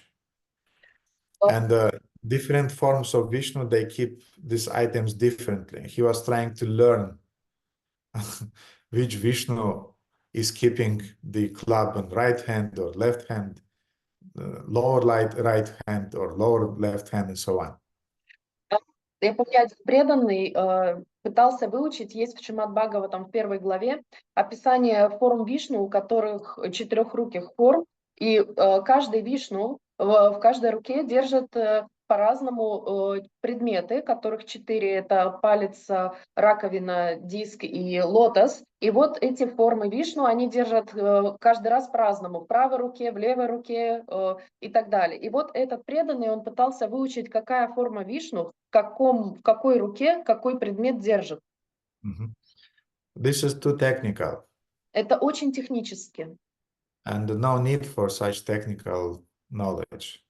И нет никакой нужды в таком техническом знании. Therefore, better to spend your time listening about, I don't know, pastimes of Krishna, about pastimes of Srila Prabhupada, but don't waste your time with this technical stuff. И поэтому лучше слушать о играх Кришны, о том, как жил Шрила Прабхупада, и о таких вещах, которые будут намного более полезны. Better learn some verses about the direct glory of Krishna's associates, or about the holy name. Лучше читать о том, как возносится слава Кришны, и о том, как возносится славу святому имени. And then finally, Skanda Purana is giving the fourth example, negative example of a listener or of a consumer of words. И в итоге Сканда Пурана дает нам 4-й пример такого отрицательного потребителя или слушателя слов. Is the example of a camel. Это пример верблюда. Like a camel who rejects sweet mango. Как верблюд, который не ест сладкое манго, But instead choose bitter neem leaves. но вместо этого выбирает горькие листья нима. Camels also chew thorns, not just neem leaves, but also thorns. И верблюды, они также едят колючки, не только горькие листья нима, но и колючки. And Prabhupada gave a very graphic example that those thorns are going into the tongue of the camel. И Шрила Прабхупада приводил очень графичный пример, что эти колючки вонзаются в язык верблюда. And the camel is feeling the taste of his own blood. И верблюд чувствует вкус своей собственной крови. And he's thinking this is really delicious. И он думает, о, это действительно вкусно.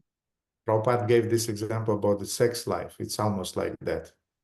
Прабхупада давал такой пример о сексуальной жизни, она практически идентична. You are just spilling your blood and you think that you enjoy life. Вы просто извергаете кровь, и вы чувствуете, что вы наслаждаетесь жизнью. But the idea is that the camel is stupid. Но смысл в том, что верблюд-то он глупый. And he rejects things that are valuable and instead accept things that are completely detrimental to your even health. И он отвергает вещи, которые действительно ценны и полезны, и он принимает то, что может быть губительно для его, даже, может быть, здоровья. So from the spiritual point of view, it means that a devotee doesn't have a taste for hearing pure Krishna Katha. С духовной точки зрения это означает, что у преданного нет вкуса к познанию чистой Кришна-катхи. Да, к слушанию чистой Кришна-катхи. And there is a verse, 2 verses from 7th canto of Srimad Bhagavatam, 7.9.39 and 7.9.40. И есть 2 стиха в Шримад Бхагаватам, 7.9.39 и 7.9.40.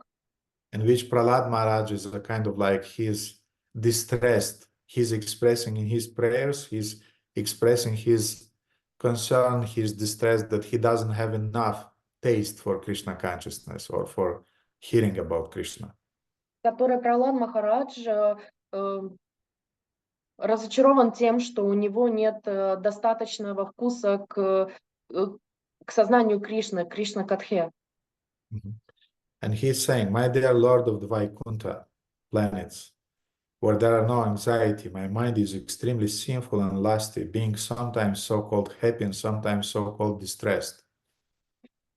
И в нем говорится, что «О, владыка Вайкунтх, планет, свободных от тревог, мой ум, полный вожделения и греха, то ликует, ощущая так называемое счастье, то погружается в так называемую скорбь.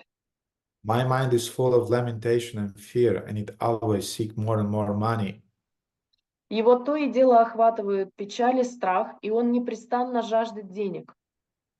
Thus, it has become most polluted and is never satisfied in topics concerned you. Он настолько осквернен, что не находит удовольствия в беседах о тебе. I am therefore most fallen and poor. Стало быть, я падший и очень несчастный. In such a status of life, how shall I be able to discuss your activities? Находясь в этом состоянии, смогу ли я обсуждать твои деяния? This verse is explaining the reason why we don't have a taste in spiritual life. Этот стих объясняет причину, почему у нас нет вкуса к духовной жизни. The reason why we don't have a taste to listen to Krishna Katha. Причина, по которой у нас нет вкуса к слушанию Кришна-катхи. Our minds are full of lamentation and fears, of material desires, and so on. Наши умы полны печали и страха, материальных желаний и так далее.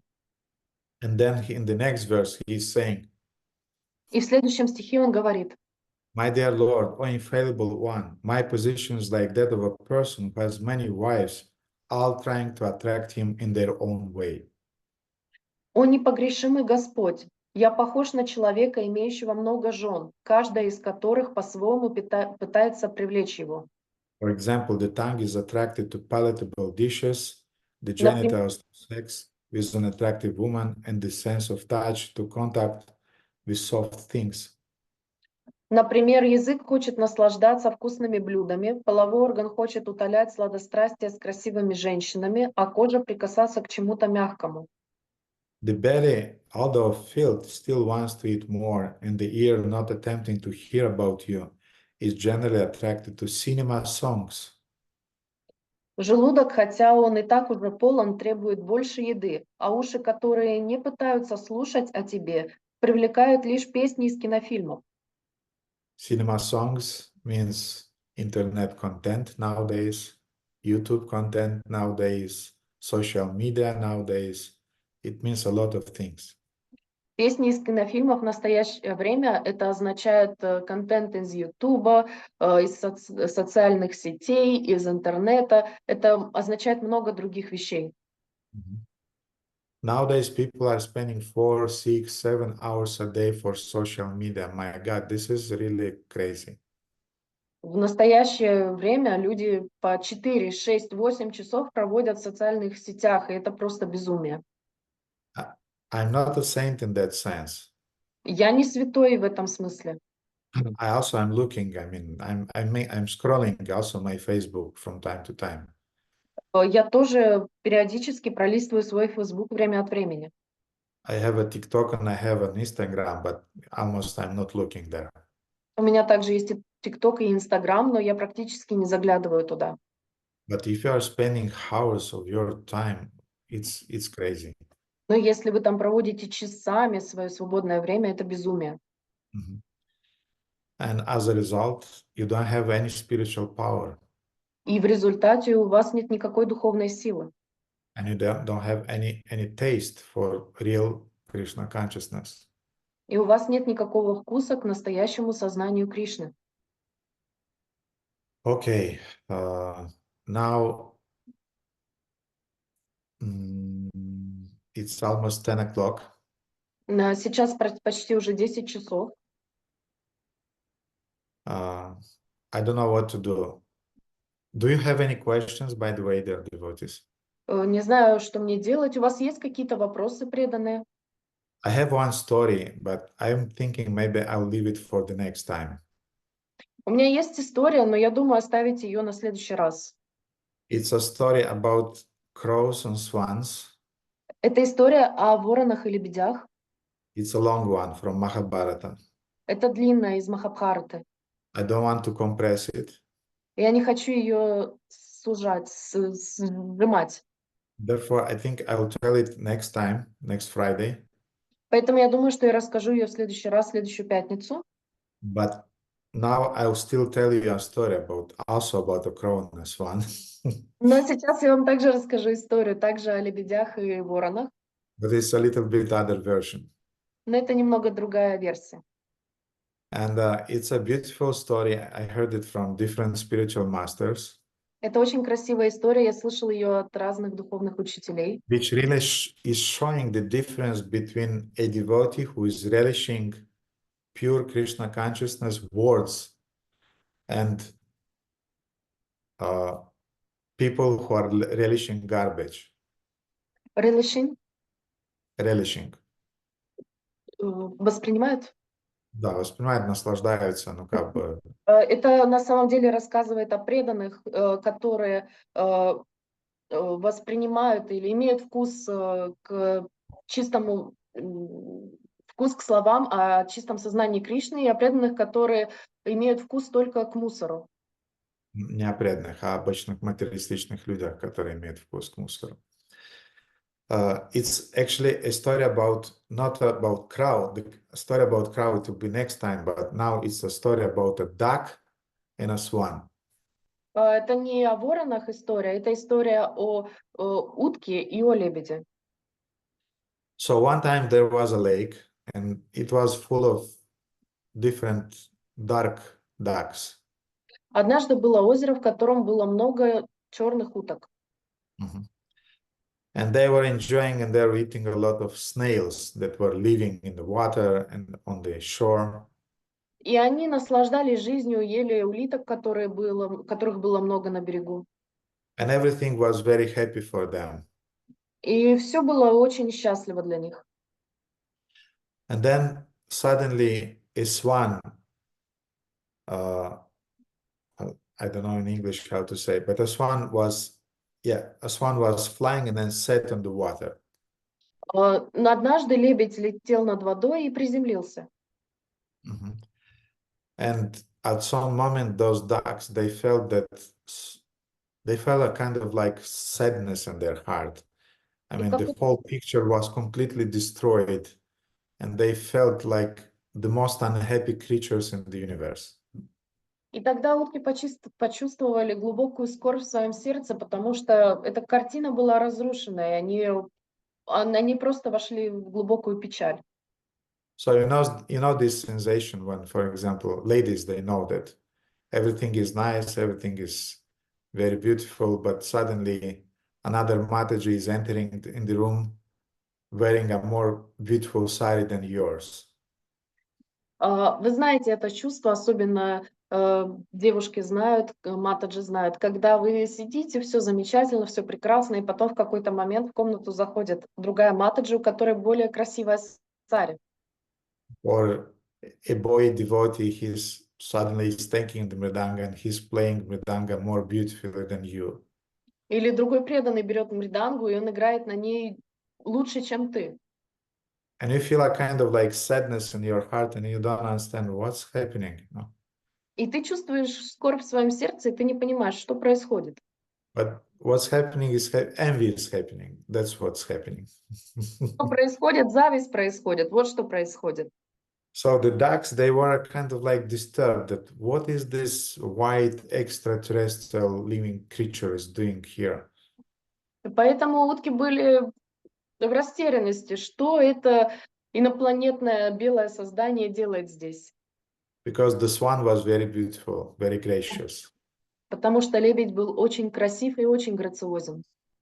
So they decided that they need to put it down. И они решили, что они каким-то образом должны его принизить. And for that, they, in a polite way, they approached him, thinking that they'll put it down by making some acid comments. И они решили, что они просто приблизятся к нему и начнут его унижать какими-то комментариями неподходящими. And I mean, there are different variations. Now my imagination is working, so please bear with me. И там есть различные версии. Мое воображение работает, поэтому, пожалуйста, будьте на одной волне со мной. With what soap powder you are washing your feathers that they are so white? Каким мылом ты моешь свои белые перья, что они настолько белы? And this one was a kind of like, I'm not washing it, it's just natural. И лебедь такой, я их не мою ничем, они у меня такие от природы. And you did not make any lifting, and it's natural. И лифтинга никакого ты себе не делал, это тоже у тебя естественно. And you do not color your hairs. И волосы ты не красил. Anyway, I'll not go in that direction because it's on the edge of Prajalpa now. Я не буду в том направлении двигаться, потому что это уже больше на праджалпу походит. But you can imagine what kind of acid comments they were making about this one. Но вы можете представить себе, какие обидные комментарии они давали этому лебедю. And at some point they asked him, so where are you coming from? И тогда они спросили, откуда ты? And this one is saying that I'm coming from Manasarovara lake. И лебедь говорит им, я от Манасаровара, озера Манасаровара, я оттуда. Да, я прилетела с озера Manasarovara. And Manasarovara lake is one of the celestial lakes in the high in Himalayas. И Манасаровара — это озеро небесное, которое находится высоко-высоко в Гималаях. There is a material version of Manasarovara nowadays in Himalaya. Есть материальная версия в настоящее время в Манасаровара в Гималаях. But there is also a spiritual one, which is in the highest planets. Но есть также и духовная, которая находится на высших планетах. And they ask, so how this Manasarovara is looking like? И они спрашивают, как выглядит эта Манасаровара? And this one was saying, oh, it's very, very beautiful. There are a lot of lotuses, a lot of divine birds, and the weather is very, very pleasing, and the water is crystal clear and pure. И лебедь говорил, что да, там очень-очень красиво, там очень прозрачная вода, там много лотосов, там различные небесные птицы, и погода всегда хорошая. And the ducks were looking around, and there was quite messy in the waters that they were swimming. И утки посмотрели вокруг себя, и там было довольно грязно в том месте, где они обитали. And then they asked, and what are you eating there? И они его спрашивают, чем ты там питаешься? And the swan said, we are eating usually the nectar that is coming from the lotuses that are growing on the shore of that Manasarovara lake. И лебедь сказал, что обычно мы питаемся нектаром, который происходит из лотосов, произрастающих на берегах этого озера. And from where are you getting your proteins then? И откуда ты тогда берешь белок? And then the swan said, we don't need proteins. The nectar is enough for us. И лебедь говорит, нам не нужен белок, нектара для нас достаточно. And then the ducks, they were saying, they're not eating proteins, they're dying. We are eating snails here. Therefore, our diet is much better.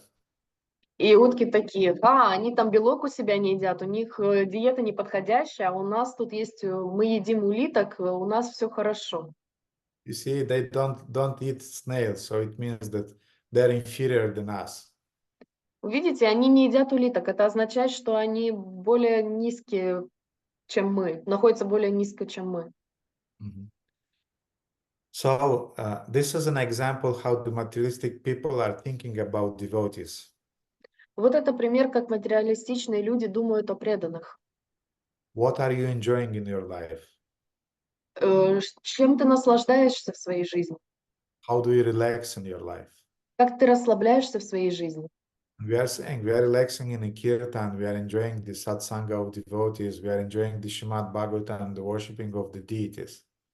Мы наслаждаемся киртаном, мы наслаждаемся общением с преданным, мы наслаждаемся чтением Шримад Бхагаватам, мы наслаждаемся поклонению божествам. We are relishing the nectar that is coming from Shastras and coming from Srimad Bhagavatam about Krishna's pastimes. Мы наслаждаемся нектаром, который исходит от Шримад Бхагаватам и от слушания времен Кришны, когда он проводил свои игры. And people usually are asking, so no movies, no internet, no theaters? И тогда люди спрашивают нас, никаких кино, интернетов, фильмов, No night clubs? How do you relax then? без ночных клубов, как вы тогда расслабляетесь? So it's just two different worlds. Это просто два разных мира. And we as devotees, we really have to decide in which world we want to live. И мы, как преданные, мы должны решить, в каком мире мы хотим жить. And the problem that Narada is describing to Vyasa И проблема, которую Нарада описывает в Ясе, is that even in the name of Vedic culture, you can still live in the grasp of the mode of goodness in the material world. что даже во имя ведической культуры ты можешь жить в материальном мире в гуне благости. Убаюкаемый гуной благости. Да. So you can live in a kind of like comfort zone, and you think that you are spiritual, but you are not. Ты можешь жить в своей зоне комфорта и думать, что ты духовен, но это не так. And therefore Narada told to Vyasa that you described different rituals, you described 4 purusharthas, you described karma, jnana, yoga, but you did not describe pure devotional service. И поэтому Нарада сказал, что ты описал различные виды кама, гьяна, но ты не описал самого главного, ты не описал чистое преданное служение. You did not describe the glory of pure Krishna Katha. Ты не описал славу чистой Кришна-катхи. And in the next verse, we will read about the potency of these transcendental words. И в следующем стихе мы прочитаем о могуществе этих трансцендентных слов. And just to not forget, next Friday we will not have a morning program because I will leave for Moldova. И в следующую пятницу у нас не будет утренней программы, потому что я уеду в Молдову. But after 2 weeks, we'll go on with that verse. Но через 2 недели мы продолжим с этим стихом.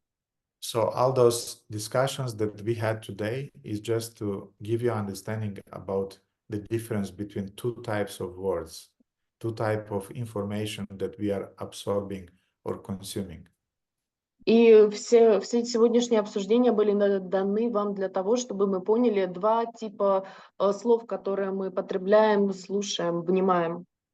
Words that are relished by crows or ducks, and words that are relished by swans, by transcendentalists. Слова, которыми наслаждаются вороны или утки, и слова, которыми наслаждаются лебеди. And we have to be very careful what we are absorbing, what we are consuming. И мы должны быть очень внимательны, что мы потребляем, к чему мы внимаем.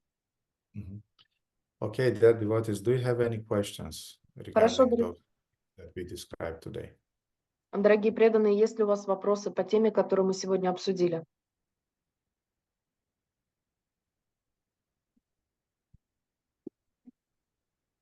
Шамахлада Матаджи.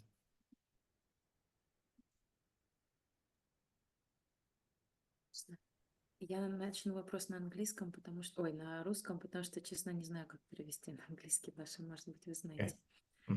Есть такое понятие, как насмотренность, такой термин, как насмотренность. Насколько я понимаю, то есть, когда у тебя нет своего вкуса, чувства вкуса, чувства прекрасного, вот эта насмотренность, то есть, когда ты изучаешь, наблюдаешь и смотришь на многие красивые вещи, у тебя тоже развивается какое-то, подобие вкуса. И я тоже замечаю, что у меня от природы нету какого-то понимания прекрасного, но потому что я очень много смотрю, то развивается вкус какой-то, и можно делать красивые вещи для Кришны. Даже когда там, как мы покупали, например, мебель, столик для алтаря, то есть вот это иногда нужно вот это понимание, а что здесь подойдет, а что будет красиво. Но для того, чтобы эта насмотренность появилась, ты должен пересмотреть очень много вот этого материального контента. И я хотела спросить, есть ли какая-то возможность развивать вкус, развивать чувство понимания прекрасного, ну, в наших условиях, когда нету как бы храма, больших праздников красивых, куда ты можешь приходить и посмотреть, как это сделали другие. Как можно безопасно развивать свой вкус, чтобы не погружать сознание очень слишком в материальную материю? Daria, good luck. So, it's a beautiful question about there is a word in Russian which means that you look a lot at something and this makes your taste. It builds up your taste to something beautiful or something not so beautiful. So if you don't have any taste for something, when you look at something very closely or most of times, then you develop your own taste. And the question was how to develop that taste, because here in Romania we don't have a temple where we could look how it's made, what is beautiful, what is correct, how other devotees, senior devotees may do some certain beautiful things. So how can we develop this? I remember when I was in charge of the ISKCON communication department in Ukraine, in Kiev. Я помню, когда я был руководителем отдела по связи с общественностью в ИСКОНе в Киеве. I received an instruction from Niranjana Swami Achyuta Prabhu to study, to be updated with the political situation. Я получил наставление от Нираджана Свами о том, чтобы о ситуации, которая происходит, политической ситуации в стране. Because sometimes when I was going to the different offices to keep communicating with different dignitaries, they were asking me, what's the ISKCON opinion regarding that or regarding that? Потому что когда я общался с какими-то руководящими личностями, они меня спрашивали, какова позиция ИСКОНа в отношении этой политической ситуации или этой ситуации. And in the beginning, I wasn't quite sure what to reply to those questions. И вначале я не был уверен, как именно отвечать на такие вопросы. But then they told me that you have to check the newspapers. There at that time we didn't have much information on the internet, but I had to check the newspapers. Но в тот момент они мне сказали, что нужно читать газеты, чтобы оставаться осведомленным. В то время у нас не было интернета, и нужно было читать газеты. So I started doing that. И я начал это делать. But how to say, at the same time, I felt protected. Why? Because it was for the service. Но я могу сказать вам, что я почувствовал себя защищенным, потому что я это делал как служение, во имя служения. Therefore, our motivation is determining it will be a satsanga or satsanga. Yes. Поэтому наше отношение к этому, наша перспектива будет определять, это будет сатсанга или асатсанга. Therefore, if your goal is to settle a beautiful altar or a beautiful environment for your deities in the home, Поэтому for that reason you are studying those things that you are studying about the aesthetics and so on, then it's done in a mood of service. И поэтому, если вы хотите быть более, выполнять более качественное служение, выбирать более красивые столики для алтаря и украшать алтарь и другие вещи, вы делаете это для того, чтобы улучшить свое преданное служение. Bhaktisiddhanta Saraswati encouraged his disciples, preacher disciples, to study different Mayavadi books. Бхактисиддханта Сарасвати вдохновлял своих учеников-проповедников читать чьи книги? Разные книги майавадских авторов. And at the same time, he was very strict. Mayavadi Krishna Paradi, don't read anything that is written by Mayavadis because they are offending Krishna. Но в то же время он предупреждал их: не читайте ничего, что написали Майявади, потому что они оскорбляют Кришну. So for preachers, they needed to do that. It was a necessity for them to be effective in their preaching. Они должны были быть осведомлены, потому что они должны были быть эффективны в своей проповеднической деятельности. But if a common devotee is just reading because he's enjoying that content, then definitely that Mayavada stuff will contaminate his consciousness. Но если преданный читает просто потому, что ему доставляет удовольствие то, что он читает, этот Майявади контекст, он просто будет отравлять его сознание. Sometimes we feel that as a preachers, as mentors, we need to understand, for example, what is parenting. Как проповедники, как наставники, мы должны понимать, что означает родительство. Да, parenting. Or sometimes we need to understand better how, different psychological types of people, just to understand how to relate to them, how to deal with them. А иногда нам нужно осознавать, какие психологические типы людей существуют, только для того, чтобы мы могли лучше с ними взаимодействовать. Or we have a problem with anger, or we have a problem with time management. Или у нас есть проблемы со злостью, или у нас проблемы есть с организацией нашего времени. Or we are insensitive. Или мы бесчувственны.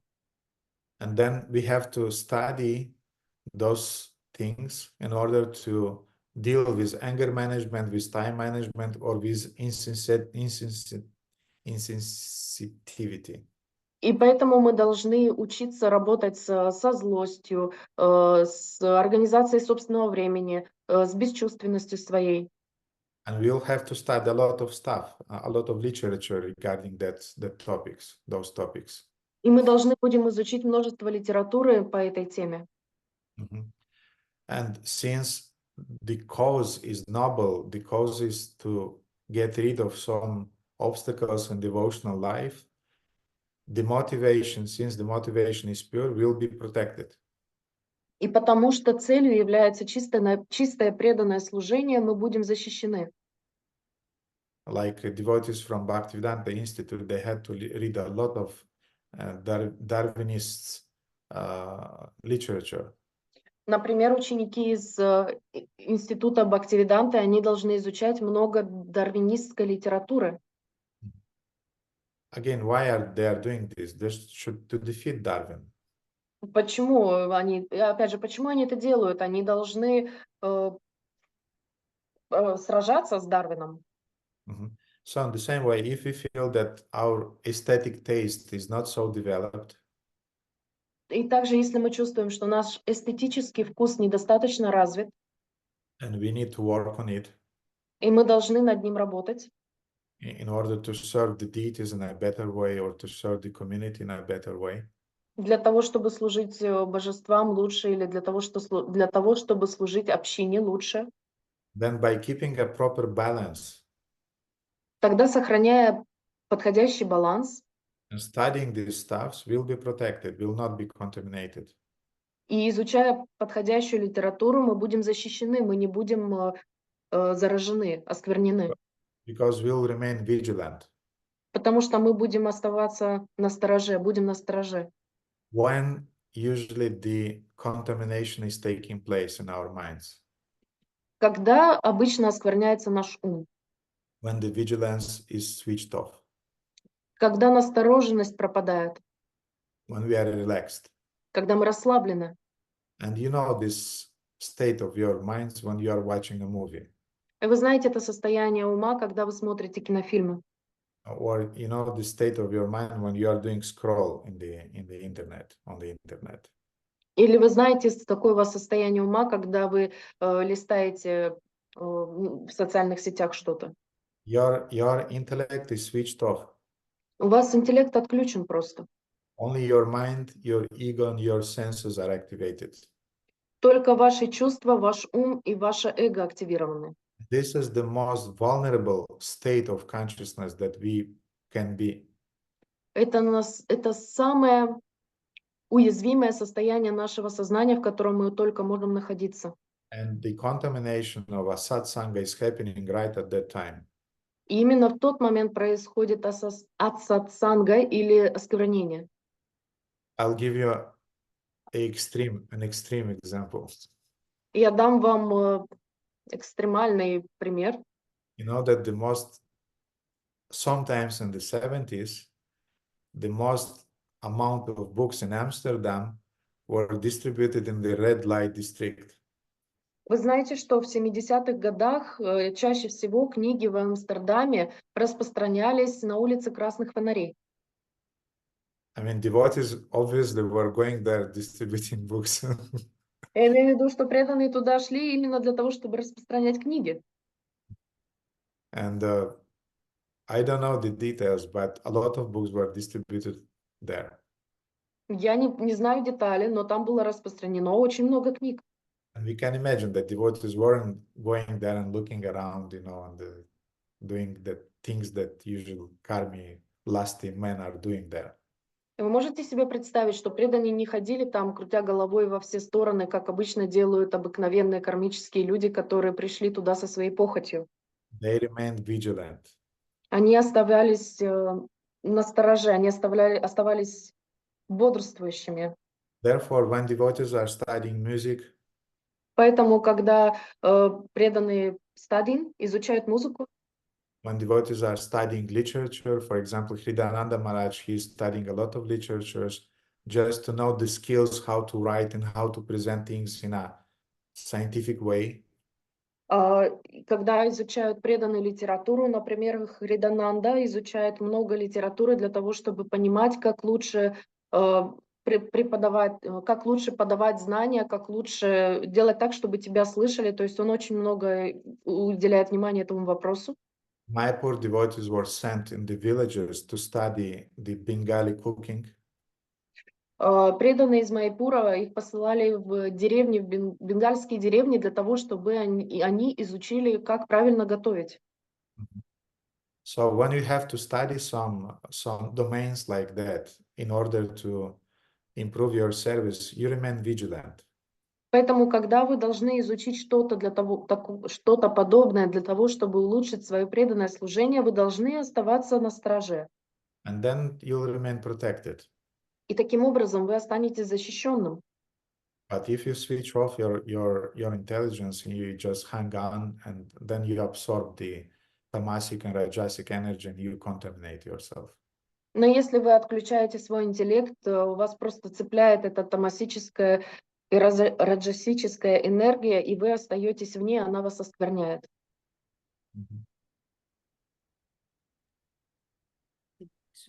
Важно услышала про эту настороженность, потому что обычно так и происходит. Ты себя оправдываешь, но это же для служения, и дальше уже уносит куда-то, и потом очнулся, а уже поздно. Я буду помнить про настороженность. Спасибо большое. Put a timer. Use a timer. Используйте будильник тогда какой-нибудь, потому что когда мы залипаем в интернете, это страшная вещь. She wanted to learn something, but then she exactly gets hooked by that energy, and she asked Gurudev how to deal with it. He said her to put the timer to stay checked, to stay there alarmed. Anyway, Shamaklada, it's a skill that we have to learn nowadays, how to surf in the internet and not get hooked. В любом случае, Шьямахлада — это навык, которому мы все должны сейчас учиться, как проповедовать в интернете, так, чтобы нас не цепляла эта энергия.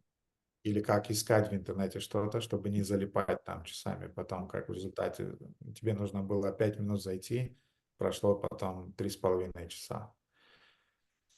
It's a skill that nowadays devotees have to learn if they want to survive spiritually. Это навык, которому должны научиться преданные, если они хотят выжить духовно.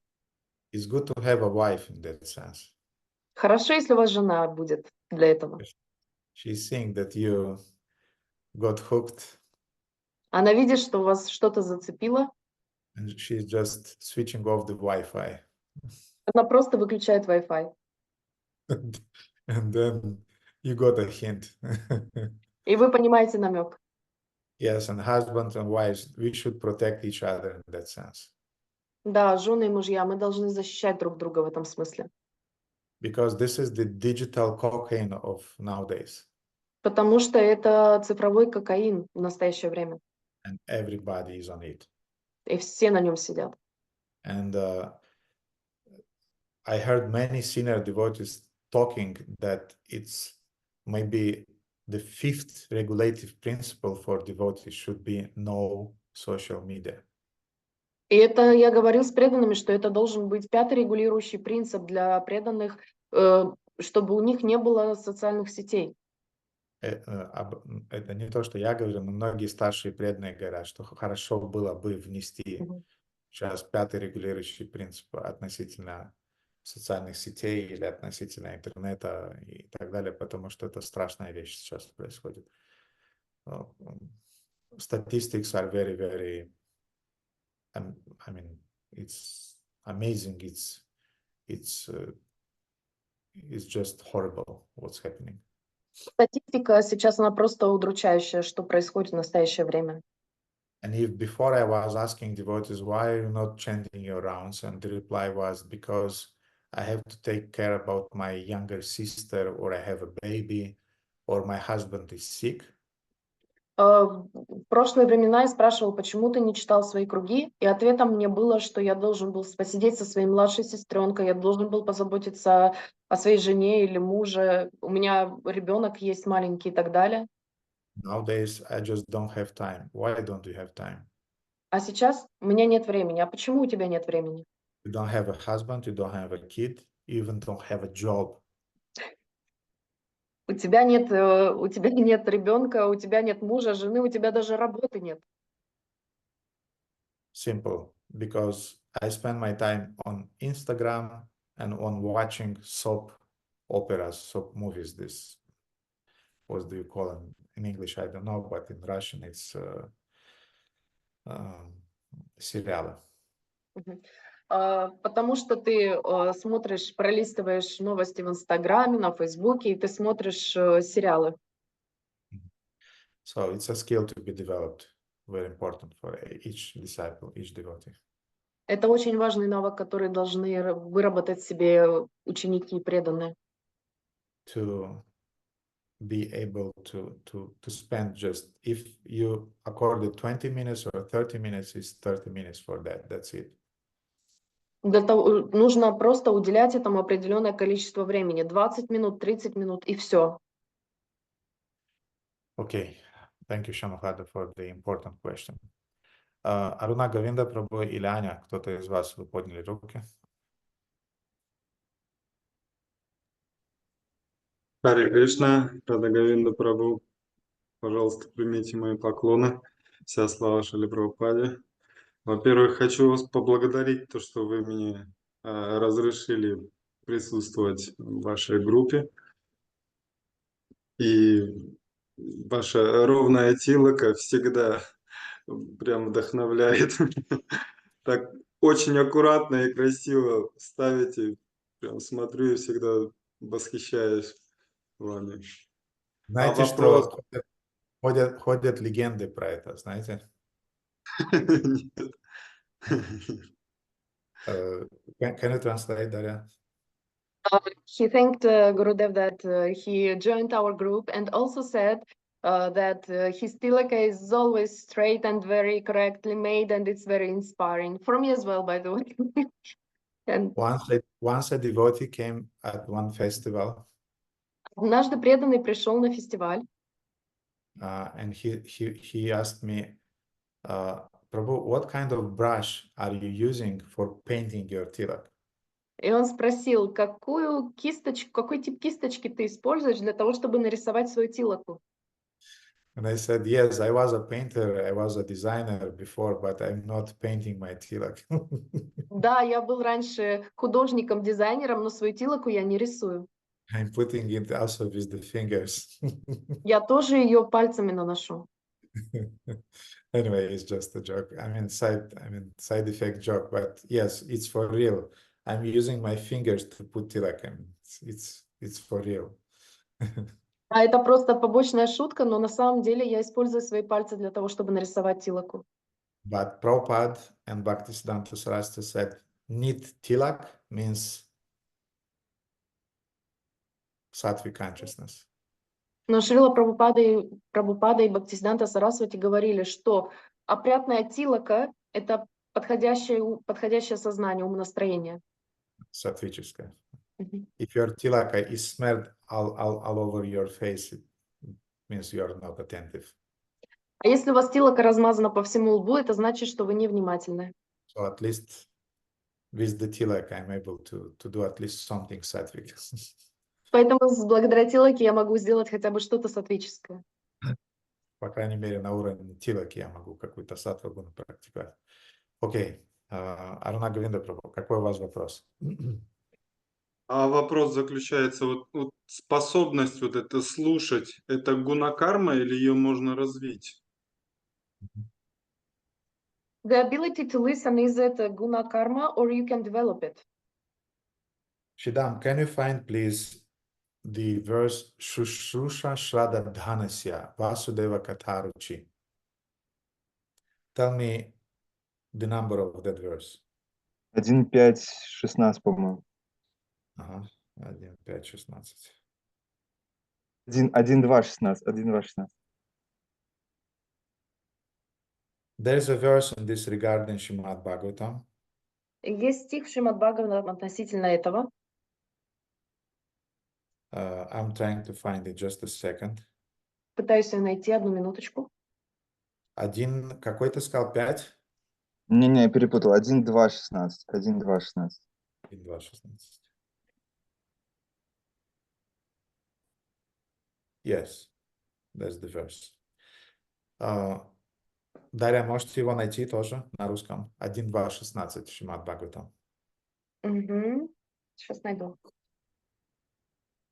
So the verse is saying, Shushusha Shadadanasya Vasudeva Katharuchi Syan Mahatseva Vipra Punya Tirtha Nishevanat. O twice-born sages, by serving those devotees who are completely freed from all vice, great service is done. By such service, one gains affinity for hearing the message of Vasudeva. О, рожденные мудрецы, служить преданным, полностью свободным от всех пороков – великое благо. Благодаря этому служению человек обретает склонность слушать послание Васудевы. So if you don't have a taste for hearing, for reading, and doing it regularly, and doing it enough amount of time, we can develop this skill by serving the devotees. Так что если у вас нет вкуса к чтению или к слушанию, мы можем развить этот вкус, если мы будем служить преданным. But devotees who are completely freed from all vice, great service is done. I mean, completely freed from all vice means devotees who have the taste. Но служить преданным, полностью свободным от всех пороков, то есть преданным, у которых уже есть вкус. It means real serious devotees. Это означает настоящие чистые преданные. And when we are serving those devotees, we are associating with them. И когда мы служим этим преданным, мы общаемся с ними. And by association, we imbibe the qualities of a person with whom we are associating and whom we are serving. И благодаря этим преданным мы получаем вкус и осознание того, кому мы служим. Через служение преданным мы общаемся с преданными. Через общение, через служение преданным мы абсорбируем, мы впитываем их качества. And therefore the Mahabharata is saying that in the same way as the soil is imbibing the aroma of the flowers that are falling on it. И в Махабхарате говорится точно так же, как подобно земле, которая впитывает аромат цветов, падающих на нее.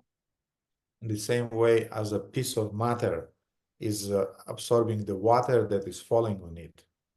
Точно так же, как ткань одежды впитывает в себя влагу, попавшую на нее. In the same way, if you are associating with stupid people, you'll develop a stupid intelligence. Точно так же, общаясь с глупыми людьми, вы впитаете их глупость. If you are associating with mediocre people, you'll develop a mediocre intelligence.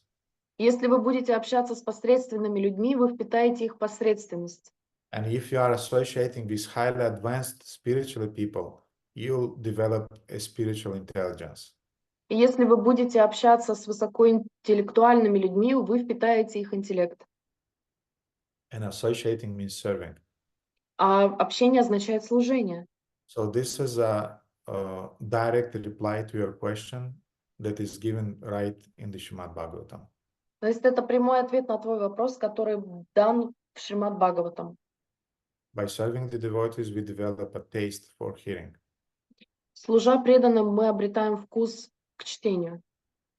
Shushusha Shadadhanasya Vasudeva Katharuchi Mahatsevaya Vipropune Tirtha Nishevanat. Okay, Shidam. Дорогой Гурудев, примите мой поклон, дорогие преданные, примите мой поклон. Слушай, Прабхупаде хотел задать такой вопрос. Что делать поколению Марвел? То есть мы просто в 5 лет уже, то есть ты уже был с этим всем, и на протяжении жизни это просто, скажем так, пропитано твоим сознанием. И в чем проблема? Проблема заключается в том, что вот мы жили это, и до какой-то степени мы присытились с этим, потом мы стали преданными, и как бы можно от этого всего легко отречься, но потом, после какое-то протяжения времени, ты понимаешь, ну, то есть ум изголодался, так сказать, и есть некоторые как бы импульсы, скажем так. И вот ты как, Арджуна говорит, ты как разорванное облако в том плане, что в духовной практике есть вкус, но он такой, гун благости, он такой спокойный, тихий, вот ровный. Страсти и невежество, он такой сильный, яркий. И иногда ум, он все-таки, так как уже столько лет прошло, 15 лет с ним, и у него есть эти самскары, то он иногда, вот у него есть желания какие-то там. Вот что, как вот преодолеть эту зону, вот, когда ты вроде еще не там, то есть ты уже отверг все материальное вроде, да, и с другой стороны, но у тебя еще нет такого яркого, сильного вкуса соприкосновения с абсолютной истиной, чтобы оно полностью захватило твое сознание. The question is what to do, what should Marvel generation do? Because when it started when you're little at 5, then you get older and you developed some other taste, but sometimes there are impulses because Rajas and Tamaguna, they are more bright, they are more tasty and nice for your mind than Sattva Guna. And you feel like Arjuna said, you feel like a ripped cloud. Because you want to do it, but you understand that you should not do it, and that you should be in a sattvic direction. The whole idea of today's class Вся идея сегодняшнего класса, лекции, was to help devotees to understand how detrimental are those marvel things for our consciousness. Вся идея сегодняшней лекции была в том, чтобы мы поняли, насколько губительным может быть для нашего сознания все эти вещи типа Марвел. And by understanding the danger of those things, and by taking the, how to say, a kind of like internal vow that I don't want to be exposed to that, and I need to make some steps regarding that. That's how we overcome this attachment to watching movies or to watching Marvel or Hollywood, anything like that. Когда мы осознаем опасность, которую содержат в себе все эти фильмы Марвел и так далее, мы приносим своего рода вечную клятву, даем вечное обещание держаться подальше от этого или хотя бы контролировать эту ситуацию, и таким образом мы можем быть осознанными о том, что поступает в наше сознание. Ну, то есть преданный как бы берет обет определенный, что я не хочу быть жертвой этой индустрии, киноиндустрии. And then he makes some steps in that regard. И потом он предпринимает определенные шаги в этом направлении. And it doesn't mean that immediately after that you took the vow that I don't want to be exposed to that and I don't want to be a victim of that, that immediately you develop a renunciation. И это не означает, что сразу после того, как вы осознали это, вы сразу же даете обет, что все, никогда больше я не буду ходить в кино, и вы полностью становитесь отрешенным от всей ситуации. It will not work like that. Это так не сработает. For some time, for some years, you'll have to watch some movies. Какое-то время на протяжении скольких-то лет вы должны будете смотреть кино. Not in the same amount as you were doing before Krishna consciousness. Не в том количестве, в котором вы делали это до сознания Кришны. But being attached, you're attached, so you have some dependence. Но вы находитесь в зависимости, вы зависимы от этих вещей. And therefore, you'll have to gradually reduce it И поэтому вы постепенно должны будете уменьшать это взаимодействие. by increasing the taste of reading Mahabharata, Увеличивая вкус к чтению Махабхараты, by increasing the taste of reading books describing Krishna's pastimes, читая книги, которые описывают прошлые игры Кришны, and by understanding a very important thing. и понимая очень важную вещь. You can't have Raganuga Bhakti У вас if не you может have, быть, if you have a Raganuga for Marvel. у вас не может быть Рагануга Бхакти, если у вас есть Рагануга Марвел. Mhm. Therefore, there will be some steps, gradual steps that you'll do in order to come to that level when you renounce. И поэтому у вас будут определенные шаги предприняты, которые будут помогать вам двигаться на этом пути. Usually, devotees are watching movies because they want to relax. Обычно преданные смотрят фильмы, потому что они хотят расслабиться. And we as devotees, we have to learn how to relax without watching movies. И мы, как преданные, должны научиться отдыхать без просмотра фильмов. In the beginning, you'll have to be very selective about what kind of movies you are watching. Вначале мы должны будем быть очень избирательными по поводу того, какие фильмы мы смотрим. And even if you want to watch some innocent movie, which maybe have some even deeper senses there, still there are some sexual scenes there. И даже если вы захотите посмотреть фильм с какой-то очень интересный, глубокий, с хорошей идеей, все равно там будет сексуальный подтекст. Then you have to skip those parts at least. И вы должны будете эти части пропускать. Or the scenes with the violence, skip those parts. Или сцены насилия вы также будете пропускать. Anyway, Marvel is all about violence. I mean, И да, Марвел, он полон насилия. and devotees are trying to convince me that actually this is about demigods fighting with the demons.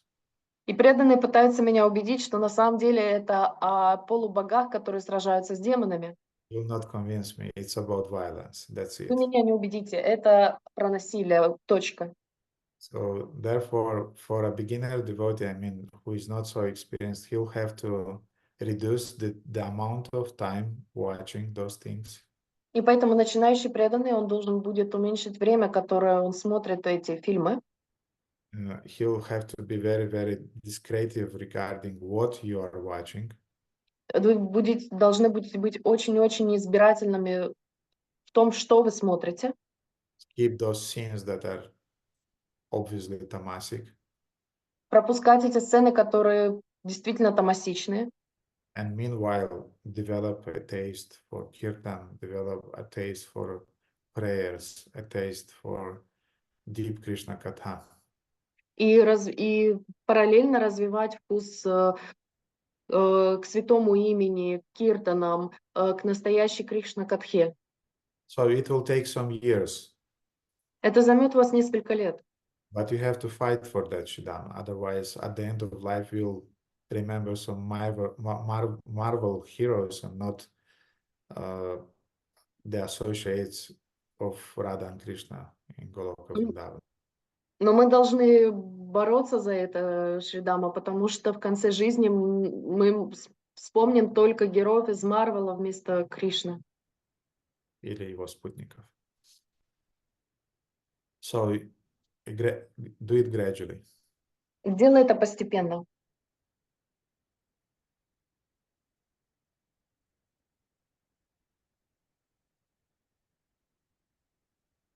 Окей, Алена. Харе Кришна, дорогой Гурудев, примите, пожалуйста, мои поклоны. Вся слава Шри Прабхупаде. Гурудев, у меня два вопроса. Спасибо вам большое за каждый раз очень практичные лекции, которые прям, сразу уходят мимо мозга, сразу в сердце. Ну, не мимо мозга, в смысле, попадают туда, не остаются только в голове. Чуть-чуть затронули уже в ответ, но у меня уточняющий вопрос в контексте детей. Когда мы изучаем что-то, имея мотив служения, я спрашиваю конкретно про литературу, потому что вот есть дети и есть 10 лет изучения литературы. И под каким соусом детям преподать необходимость, фактически вынужденность изучения этого, поскольку есть моменты, которые можно избегать, и мы их избегаем, но есть, тот же Толстой, Достоевский и так далее. Вот как вот им это преподнести, если дети, да, у них уже есть небольшой вкус к историям о Кришне, каким-то хорошо написанным? Вот первый вопрос. Спасибо. The first question is about children, because they, at a certain point, they have to learn in school all these books with Dostoevsky, Tolstoy, and those books are full of some things that we should not consume. And how to explain to kids which are already raised in this sattva guna and they already have taste for very nice and beautiful literature and for Krishna, that they have to study these books. Srila Bhaktivinoda Thakur is mentioning a very important point in Chaitanya Shikshamrita. Шрила Бхактивинод Такур приводит очень важную деталь в читании Шарипы. He is saying that for our human development, Он говорит, что для нашего человеческого развития, besides studying spiritual scriptures, помимо изучения ведической литературы, we have to study physics, chemistry, mathematics, and geography. Мы должны изучать физику, химию, математику и географию. So in other words, we have to be educated in different fields in life. Другими словами, мы должны быть образованы в различных областях нашей жизни. And therefore, for kids, if you, as a mother, you'll have this understanding that I want to give the material education to my kid along with the spiritual education.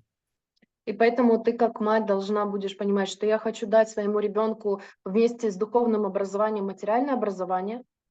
And the material education is a supplement to the spiritual education. И материальное образование является дополнением к духовному образованию. And if you have a clear picture that it's a supplement to the spiritual education in your mind, you'll transmit the same understanding to your child, to your kids. И если у тебя будет четкая картина того, что духовное образование является приоритетом, а материальное образование является лишь дополнением к нему, то твой ребенок переймет эту картинку, и он будет точно так же думать об этом.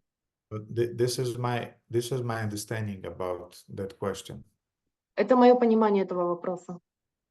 Because you cannot just artificially restrain your kids, especially if they're going to the school or to kindergarten. You cannot restrain them artificially that they will not study geography or chemistry or mathematics or literature. It's not possible. Потому что ты не сможешь ограничить искусственным путем ребенка, который ходит в садик или в школу, чтобы он не изучал какие-то предметы из материального образования. And when a kid is feeling that when the mother is telling me about Krishna, she's really relishing it, and when she is telling me about, I don't know, some Dostoevsky, and she's just telling me because I need to know that, the kid immediately will feel the difference. И если моя мама будет объяснять мне про Кришну и будет наслаждаться и восторгаться тем, что она рассказывает, чувствовать это своим сердцем, в сравнении с тем, что она будет мне рассказывать про Достоевского. Ну, да, Достоевский был такой. То есть только потому, что ребенку этому необходимо, он точно почувствует эту разницу, и он будет следовать за этой разницей. So this is my understanding. Вот мое понимание. Спасибо большое, дорогой Гурудев. Я поняла. Можно уточняющий вопрос? Не знаю. Я это поняла. А как ребенку, может, это какой-то очень частный вопрос, а как ребенку, как его, ну, не заставить, ну, как ему вообще объяснить, что он должен это изучать? Потому что у меня вот старшая дочь, она говорит, ну, она просто читает какую-то ерунду, которая нужна по школьной программе, она говорит, и что, я не хочу это читать, это бред.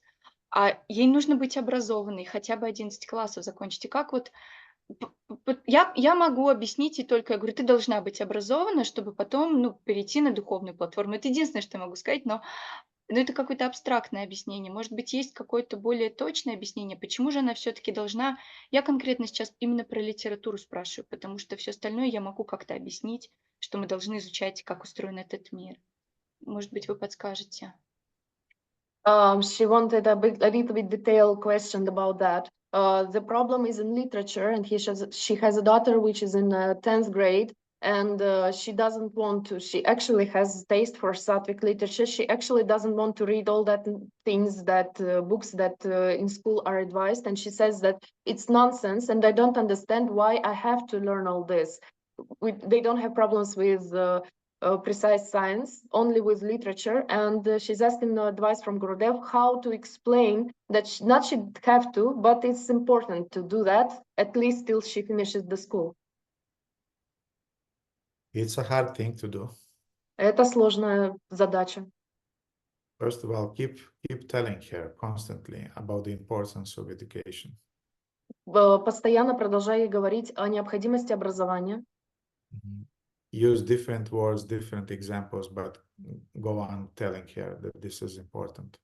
Используй различные способы, различные методы, различные примеры, но повторяй необходимость образования. You can show her some poor people in the streets. Можешь показать ей бедняков на улице. You can show her some prosperous persons in the streets. И можешь показать ей преуспевающих людей на улице. And ask her, what do you want to be, like him or like her? Смотри, какой ты хочешь быть, как он или как он. And so in other words, via dialogue, we are showing examples in life and showing this person was educated, therefore he is prosperous. This person is not educated. He was lazy, he wasn't thinking about the future, now he's suffering. И ты можешь приводить примеры, что этот человек получил образование, и теперь он успешен, а этот человек не получил образование, и теперь он беден. So it sounds like very simplistic. Это звучит очень упрощенно. But I want to say that the key to success in that thing is the continuity of your talking with your kids about the importance. Но ключ к вашему общению с ребенком в том, что важность чтобы ты уточняла важность образования, получения образования. Yes, you have to be consistent on that. Ты должна быть очень настойчива в этом и последовательна. Not violent and not putting pressure, but I mean, when you are talking about something many times, at some point, kids start to understand this is important. Не насильственно, не давить на нее, но когда родитель постоянно повторяет одно и то же, дети осознают, что это что-то важное, если об этом все время повторяют. Я поняла. Спасибо большое, Гурудев. Поняла. И второй вопрос у меня по поводу избирательности того, что мы едим, от кого мы едим и что мы слушаем. Если переносить этот принцип на буквальное взаимодействие с людьми, правильно ли я понимаю, что, правильно ли я понимаю, что чтобы не питать свое эго, что я у этого не слушаю, у того не ем. Именно вот достаточен мотив, что я это делаю для того, чтобы сохранить свою чистоту сознания. Я сейчас чуть-чуть поясню, потому что, может, путано спросила. Просто, например, 4 года назад я слушала всех ну, ел все, ну, не знала о жизни людей. Сейчас я, ну, вот слушаю и понимаю, что я вижу, как этот человек относится к преданным, как он, ну, и так далее. И я не очень хочу быть, ну, перенимать это, потому что я уже знаю, что это передается через лекцию, через киртан и через еду. И вот как избирательно подходить в этом, чтобы не питать свое эго на внутреннем плане. Потому что на внешнем, я понимаю, там, не ходить с поджатыми губами, хлопая дверью, я не буду. Это все очевидно. Как внутри не питать свое эго, делая вот такие вот избирательные подходы, что этот человек готовит, и я поберегусь это есть. Этот человек поет киртан, но я знаю, как он относится, я вижу, как он относится к преданным. Я просто не хочу себе такого вот. Что внутри сделать? Спасибо большое. So the question is about the phrase that we have to be careful what we are eating and from who we are eating and what we are listening. Regarding with interaction with people, can it be applied in a way that now firstly she was eating and she was accepting everything from everyone, from all the devotees, but with time she understood what is the life of a certain person, how he is communicating with other people, with other devotees, what his priorities, things, and she understood that she also takes this through prasadam, through the food and through the communication with them. So how to distinguish where is the ego, which is saying that I will not take these things from that person, and where is its this state of being alarmed, of not taking things that she doesn't want to be in her being as a person, and she wants to keep it more sattvic way. There is a dynamic about or different stages of hearing for a devotee here in his or her spiritual life. Существуют определенные этапы слушания для преданного или преданного в его духовной жизни. When we just join the movement of Krishna consciousness, we have the tendency to listen to everybody, to anyone. Вначале, когда мы присоединяемся к сознанию Кришны, у нас есть тенденция слушать все и всех. Then in time we became more selective. Потом со временем мы становимся более избирательными. Because we start to understand that not everybody's lectures are doing me well. И потом мы начинаем осознавать, что не все лекции делают мне хорошо. Not every lecture is really nourishing my spiritual life. Не каждая лекция питает мою духовную жизнь. And then especially in the phase of our spiritual life when we accept the shelter of the spiritual master, from a wide range, we are kind of like start to listen more or less only to him. И когда мы находим прибежище у стоп духовного учителя, мы тогда из этого большого спектра людей, мы его сужаем до определенной группы людей. And to certain group and then only to the spiritual master for some time. И потом от этой маленькой группы только до духовного учителя на определенное время. And then under the guidance of the spiritual master, we learn things. We learn what is right, what is wrong. И потом под наставничеством духовного учителя мы понимаем, что правильно, что неправильно. Под руководством. And after we became grounded in our understanding of Krishna consciousness as a result of education that we get from our spiritual master. И потом, когда мы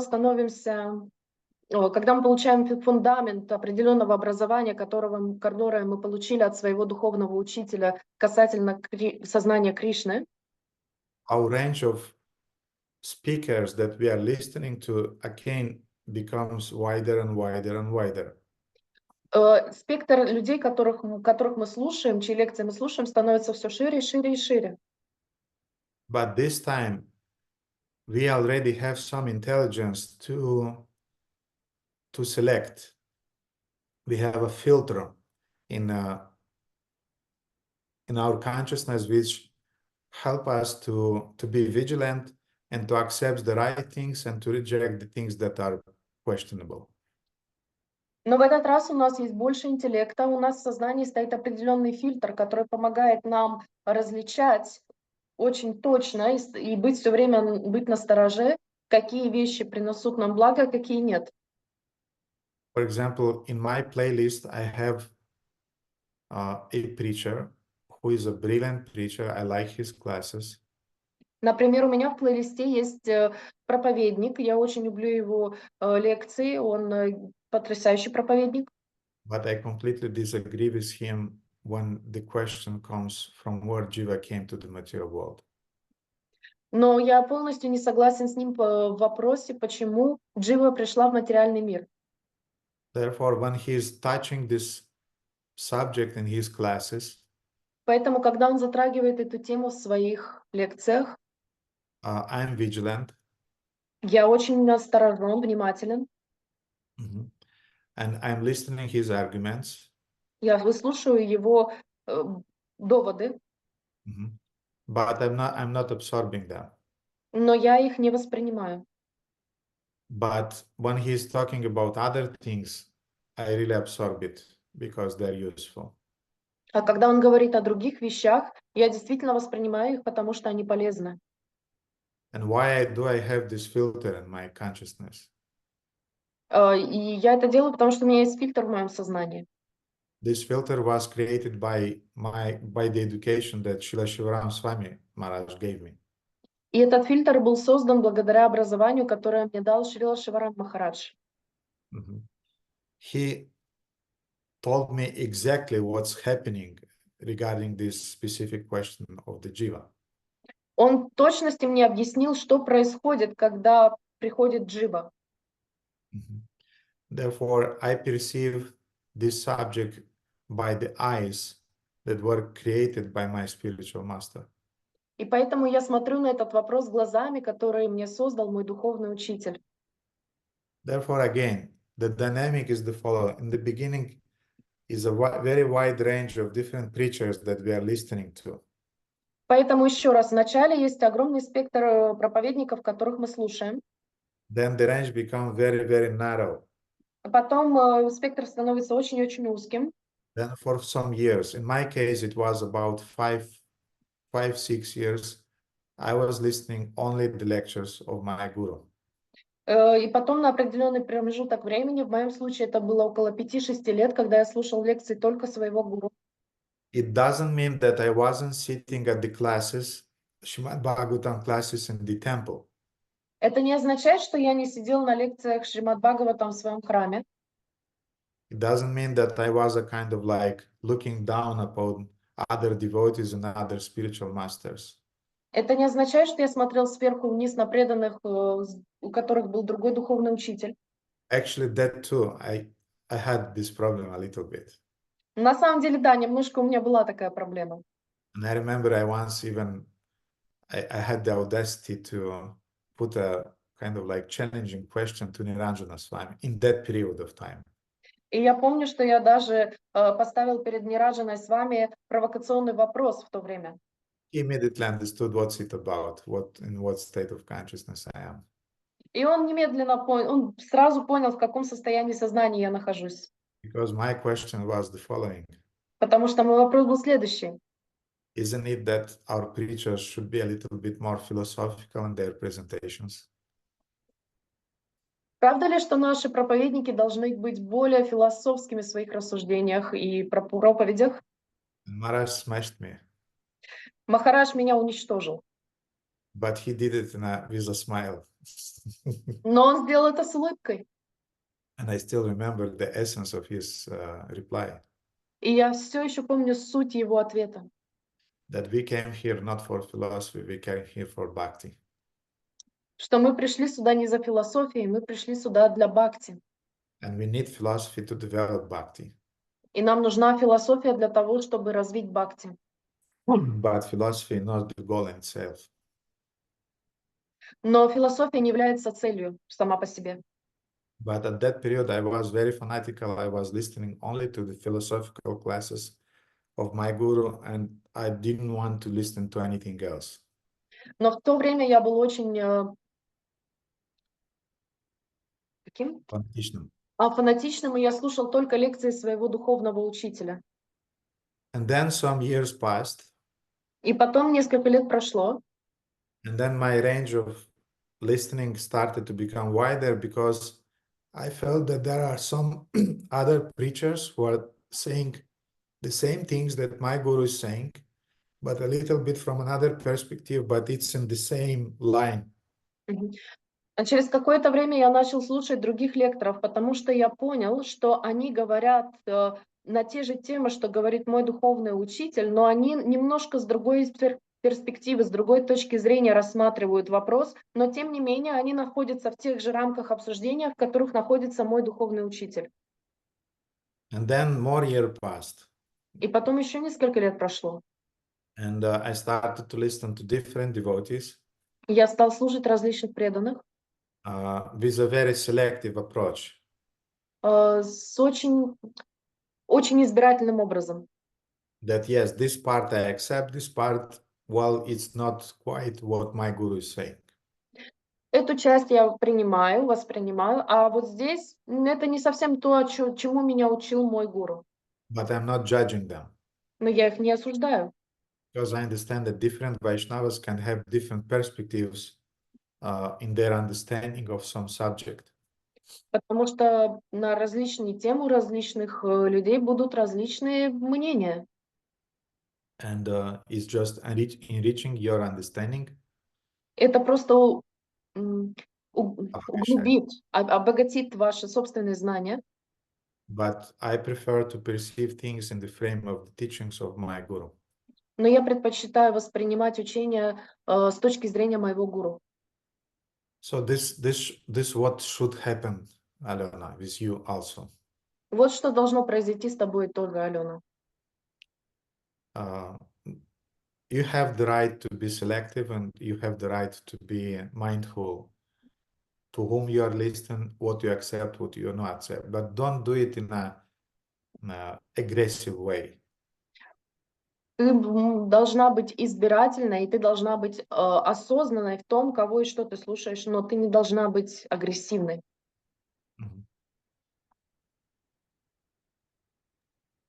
Я поняла, Гурудев, спасибо большое. Маленькое уточнение. Теперь, зная то, что вы мне сейчас сказали, я все равно, как ваша ученица, скажем так, имею право, могу, избирательно слушать и физически в том числе в храме, или все-таки, зная то, что вы сейчас сказали, нужно оставаться там и просто какой-то пытаться внутренний фильтр включать, не пройдя тот период, который вы озвучили.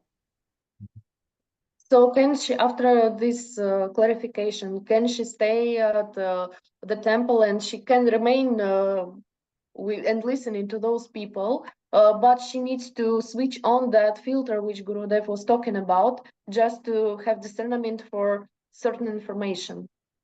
Yes, you should definitely listen to all the devotees in the temple. Да, ты определенно должна слушать всех преданных в храме. You should do it respectfully. Ты должна делать это с уважением. And if you don't agree with something, И если ты с чем-то не согласна, and you feel that some things that devotees are saying is not quite right, и если то, что говорят преданные, не совсем правильно, you can come and ask me about that. ты можешь подойти ко мне и спросить меня об этом. But don't argue with the people in the temple. Но не спорь с людьми в храме. Don't argue with the devotees who are giving classes. Не спорь с преданными, которые дают лекции. And if for you it's obvious that this is not quite right, just keep quiet, keep humble, go on listening. И если тебе кажется, что то, что они говорят, неправильно, оставайся смиренной и продолжай слушать. This is what is called mindful listening, attentive listening. It means that you digest the information and you select it. This is right, this is not quite right. But you don't have a envious attitude towards the speaker. что ты будешь воспринимать все, что тебе говорят в лекции, ты будешь слушать все, но Ты будешь слушать, да, какие-то вещи ты будешь принимать, какие-то вещи покажутся тебе сомнительными, их не обязательно принимать. Но мы не проявляем зависть по отношению к лектору. Мы проявляем какую-то селективность, какую-то, избирательно. да, во время слушания. И таким образом мы должны слушать. Поэтому, so therefore we have absolute authorities and we have relative authorities, but we have to be respectful with everybody. Поэтому у нас есть абсолютные авторитеты, у нас есть относительные авторитеты, но мы должны относиться с уважением ко всем. And even I know in my dealings with other devotees, И я знаю по общению с другими преданными, if a devotee who is not my disciple is coming to me and he's saying that my Guru Maharaj said that it's like that. вы Если попали. Я знаю преданных, которые подходят и говорят, что мой Гуру Махарадж сказал, что дела обстоят вот так-то и так-то. Then I'm saying usually, yes, you should follow what your Guru Maharaj is telling you. и тогда я говорю, да, ты должен делать то, как сказал тебе твой Гуру Махарадж. I'm not imposing on him, I'm not diverting him. Follow your Guru Maharaj, because he's your absolute authority. Я на него не давлю, я не пытаюсь его сбить с толку, потому что у него есть свой авторитет Гуру Махарадж. Он является его абсолютным авторитетом. Therefore, yes, we'll have absolute authorities, we'll have relative authorities, but we should remain respectful with everybody. Поэтому у нас будут абсолютные авторитеты, у нас будут второстепенные авторитеты, но мы должны будем всегда относиться ко всем с уважением. Большое спасибо, Гурудев. Я поняла. Спасибо. Харе Кришна. So you should go to the Sunday feast classes, you should go to Srimad Bhagavatam classes. They'll enrich you. Be selective at the same time and be respectful. Поэтому ты должна ходить на классы Шримад Бхагаватам, на воскресные программы, они тебя обогатят, и ты должна быть должна уважительно ко всем относиться. But when it's coming to the absolute authority and really education, the source of your education is your spiritual master. Но когда идет речь об абсолютном авторитете, твой источник образования — это твой духовный учитель. Okay, anything else? Да, Дарья, пожалуйста. I just wanted to add something, if you will let me, for Alona and her daughter, because I was myself a little bit rebel when I was a teenager. And what helped me, because I wanted to go in spiritual path, not educational, I started to read about spiritual people, and most of them are very, very educated ones. And this inspired me. So if Alona will tell her daughter examples that these people are great and all of them are very, very educated, I think it will help her to switch the mindset on this. Алена, я хотела добавить, что я тоже очень была тинейджером, таким непростым подростком, и я хотела в духовность, а не в образовании. Что мне помогло, я начала читать о людях, которые очень образованы, но при этом очень духовные. Если ты будешь приводить примеры тех преданных, которые очень духовны, но при этом у них было очень серьезное образование, я думаю, что это очень сильно поможет дочери твоей перевернуть сознание, что образование на самом деле очень важно, особенно для духовных людей, чтобы проповедовать и чтобы распространять знания. Спасибо большое, я поняла. Харе Кришна. Thank you, Дарья. Виктор? Харе Кришна, дорогой Гурудев, примите, пожалуйста, мои поклоны. Слава Шриле Прабхупаде, все преданные мои поклоны. Вопрос от верблюда из Житомира. Вот. Я думаю, что теперь всем преданным, которые слышали ваш диалог с Аленой, будет интересно узнать, как душа попадает в материальный мир. Может, вы как-нибудь напишите когда-нибудь, может, в Фейсбуке. Будет интересно почитать. Вот. А еще, ну, как бы в контексте этой темы, мне преданные говорили как бы часто, что высший вкус должен вытеснить низший вкус. Вот, так, может быть, не надо сосредотачиваться на каких-то, так сказать, ограничениях себя, на каких-то проблемах, а больше как бы общаться с преданными и, ну, как-то участвовать в каких-то проектах. Но с другой стороны, когда ты там кришнаит выходного дня, а большую часть времени ты там проводишь дома с семьей, то может и тогда и нету шансов вытеснить эти низшие вкусы. Вот. И по поводу как бы вот поколения Marvel, вот я думаю, что вот если выйти на распространение книг, например, то будет столько приключений, столько будет, так сказать, экшена, что никакой фильм, наверное, не сравнится. Но, к сожалению, сейчас такая ситуация, что я никак не могу выйти пока, но желание есть. Харе Кришна, простите, наговорил тут всего. So, Victor, as humble as he is, he called himself Camel from Zhytomyr, and he was wondering about how Jiva is coming to the material world, and he asked Gurudev to give us some details, maybe an article or something, because it's a very big theme. Also, he mentioned that he heard somewhere from devotees that higher sattvic taste is replacing the tamasic or inferior taste. So we should concentrate not on how to play with inferior taste to do this, but on the higher taste. And we should do more spiritual activities. We should communicate more with devotees, and thus we will replace our tamasic tastes with higher and sattvic tastes. And lastly, he mentioned that if you want real adventures, like in Marvel, instead of watching that movie, you can just go and distribute books, because this where you will receive all sorts of adventures and things that you will never want to go to the movie again. Yes, you're right, Victor.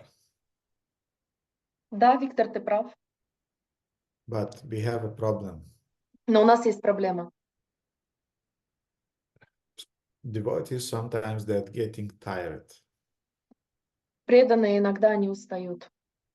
And when they are tired, they are vulnerable. И когда они уставшие, они уязвимы.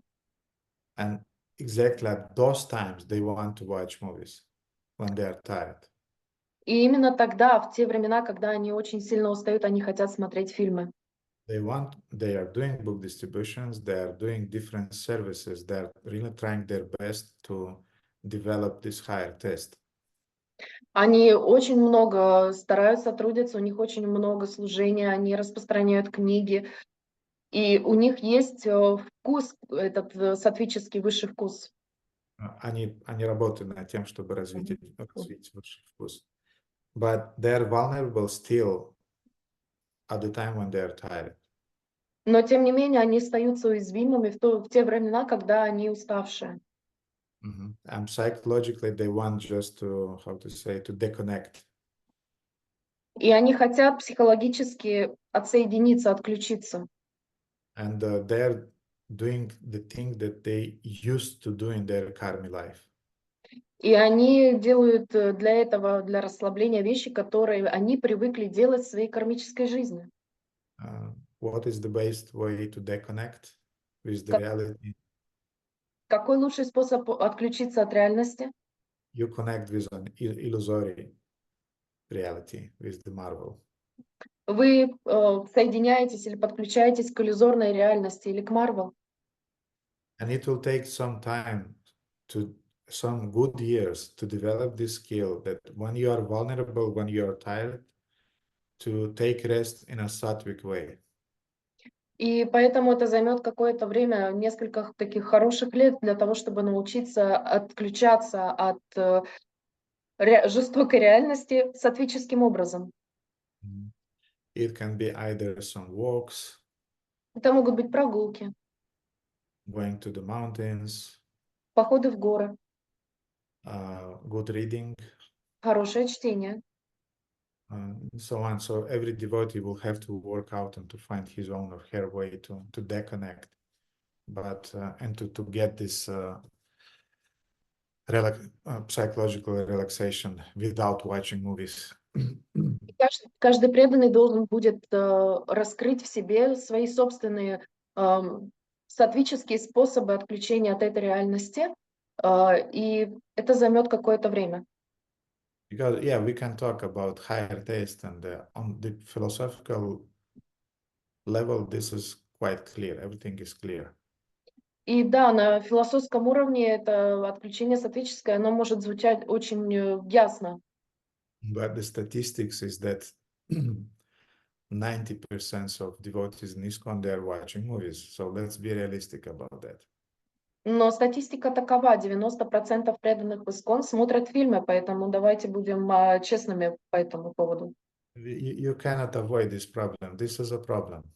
Вы не можете избежать этой проблемы, она присутствует.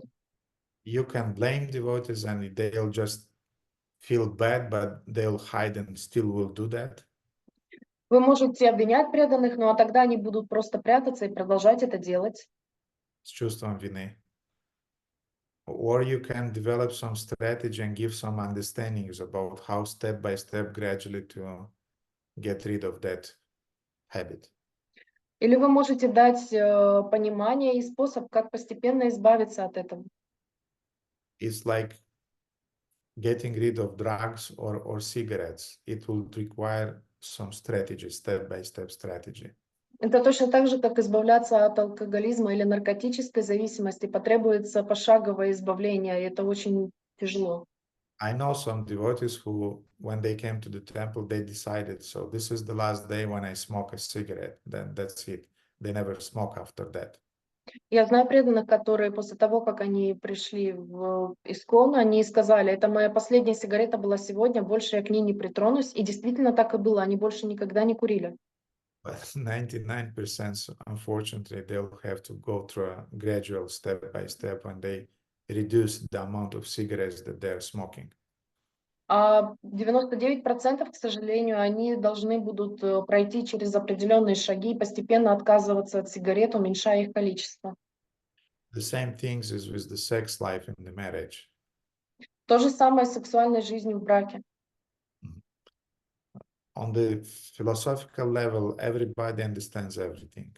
На философском уровне все понимают. But please, I mean, the statistics is obvious regarding the fourth regulative principle. Но статистика тоже довольно-таки ясна в отношении четвертого регулирующего принципа. You can't tell a young boy and young lady devotee who just got married that you'll have sex only for procreation. I mean, you can, I mean, and even me, I'm telling this, but are they able? Well, we know the answer. Вы можете молодым юноше и девушке, которые только что поженились, сказать, что да, у вас будет секс только для того, чтобы только для продолжения рода. Смогут ли они этому следовать? Я думаю, что мы с вами знаем ответ на этот вопрос. Therefore, you should educate them, you should train them that, and you should, how to say, empower them with the conviction that this is possible. It is possible. It's not easy, and you have to deal with it, but it is possible if you follow some strategy, and it will take some years. И поэтому вы должны будете их обучать, вы должны будете помогать им, не обосновывать, а показывать им, даже собственным примером, объяснять им, что такое возможно на самом деле, и вы должны будете постепенно их, благодаря образованию, постепенно они к этому придут сами. И у вас получится. Another problem, masturbation amongst young people, boys and girls nowadays, 18 years boys, 16 years boys, my God, it's also a reality. You can shut up and not talk about that, but it will not change anything, because this is what young generation is doing nowadays. А еще одна проблема – это мастурбация. Молодые юноши и девушки 18-16 лет – это просто катастрофа. Ты можешь умалчивать об этом, но это не избавит нас от проблемы. We can tell them about the higher taste, about studying Srimad Bhagavatam, book distribution, and so on, but they're still doing it. Мы можем говорить им о сатвическом высшем вкусе, о Шримад Бхагаватам, обо всем этом, но они все равно будут это делать. It will take some years, Это займет несколько лет. maybe decades, to get rid of those things. Возможно, десятилетия понадобится для того, чтобы избавиться от этих вещей. We as preachers, we should not hide from those problems. И мы, как проповедники, не должны прятаться от этих проблем. And now in the class, I gave some quite general replies to those issues. И на лекциях я давал такие ответы довольно общие на эти вопросы. And even quite general reply to the issue with the marvel. И точно так же общий ответ касательно Marvel. But then I work face-to-face with different disciples. А потом я общаюсь лицом к лицу с различными учениками, Who have those kind of problems that I mentioned. у которых есть эти проблемы, о которых я упомянул. And we have a strategy. This you are doing, this you are not doing. У нас есть стратегия. Это ты делаешь, это ты не делаешь. This you reduce this thing. А это ты уменьшаешь. And with the couples also, that now, yes, you have this problem, reduce it step by step, we go further. You cannot just, use a chopping technique that, so they are a couple, you don't have sex, just for procreation. It just doesn't work. Но вы не можете просто прийти, сказать, как отрезать. Все, дорогая пара, не будет у вас секса только для продолжения рода. Это так не работает. You have to guide them step by step. Вы должны будете вести их шаг за шагом. To the standard when they will be able to follow those principles. Стандарту, на котором они смогут следовать этому принципу. In some cases, they should not get initiation yet. В каких-то случаях они еще не должны получать инициацию. In some cases, the initiation will give them a boost to control their senses. А в других ситуациях инициация даст им импульс для того, чтобы они поддерживали это состояние. And this team of spiritual master and the mentors of those devotees, they should work together in order to have a common strategy about what we are doing, at what stage we are doing, when we are doing. И должна быть работа в команде у духовного учителя и у наставника для этой стратегии, когда, что конкретно мы делаем. So I completely agree with what we are saying. Я полностью согласен с тем, что ты говоришь. It's just, it will take some time to bring devotees to the level that you are saying. Займет какое-то время, чтобы преданные пришли к такому уровню сознания, о котором ты говоришь. That's the whole point that I wanted to mention. Вот это вся суть, о которой я хотела упомянуть. Спасибо, Гурудев. Я почему-то себе представлял, что вот это замещение вкусов – это какое-то чудо, а оказывается, это тяжелая работа. Да, это тяжелая работа, очень правильно.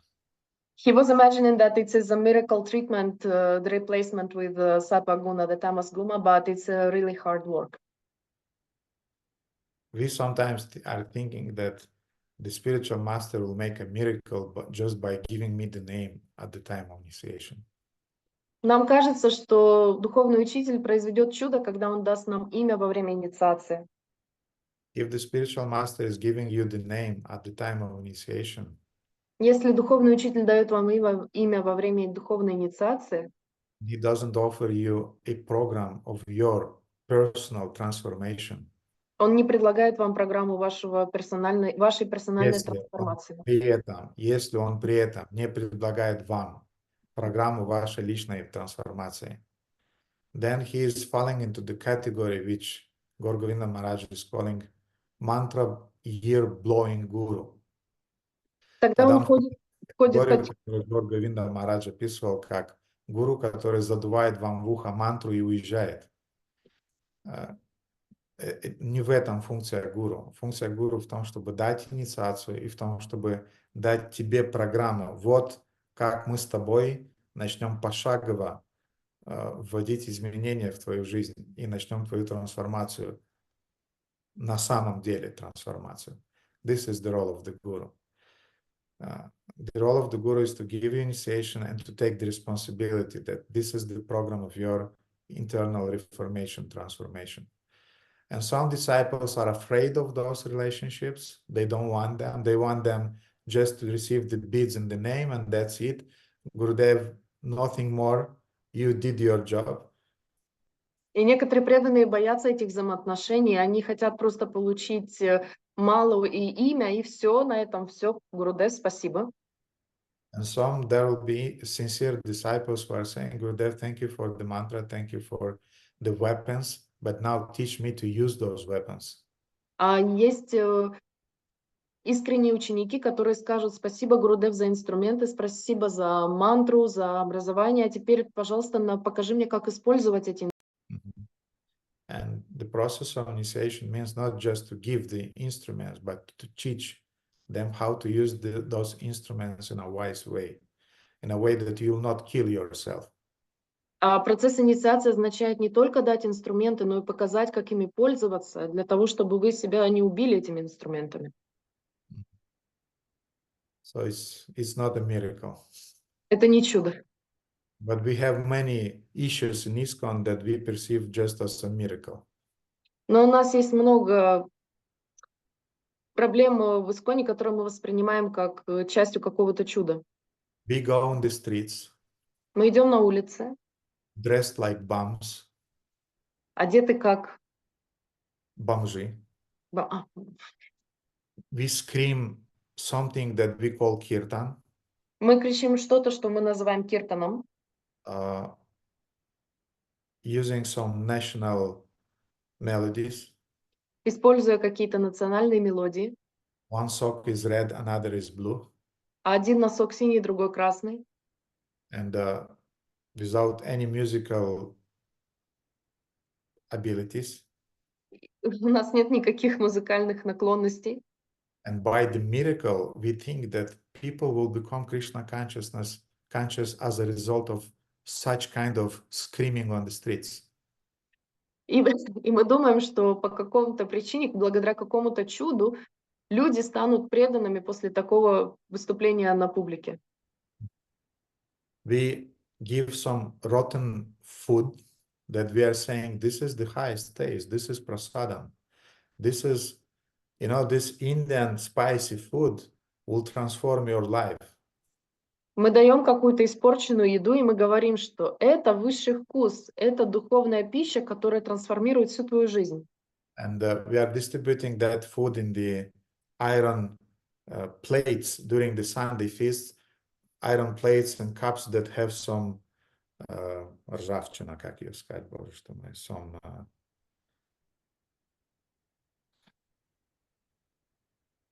anyway, it's dirty, and we think that some miracle will happen.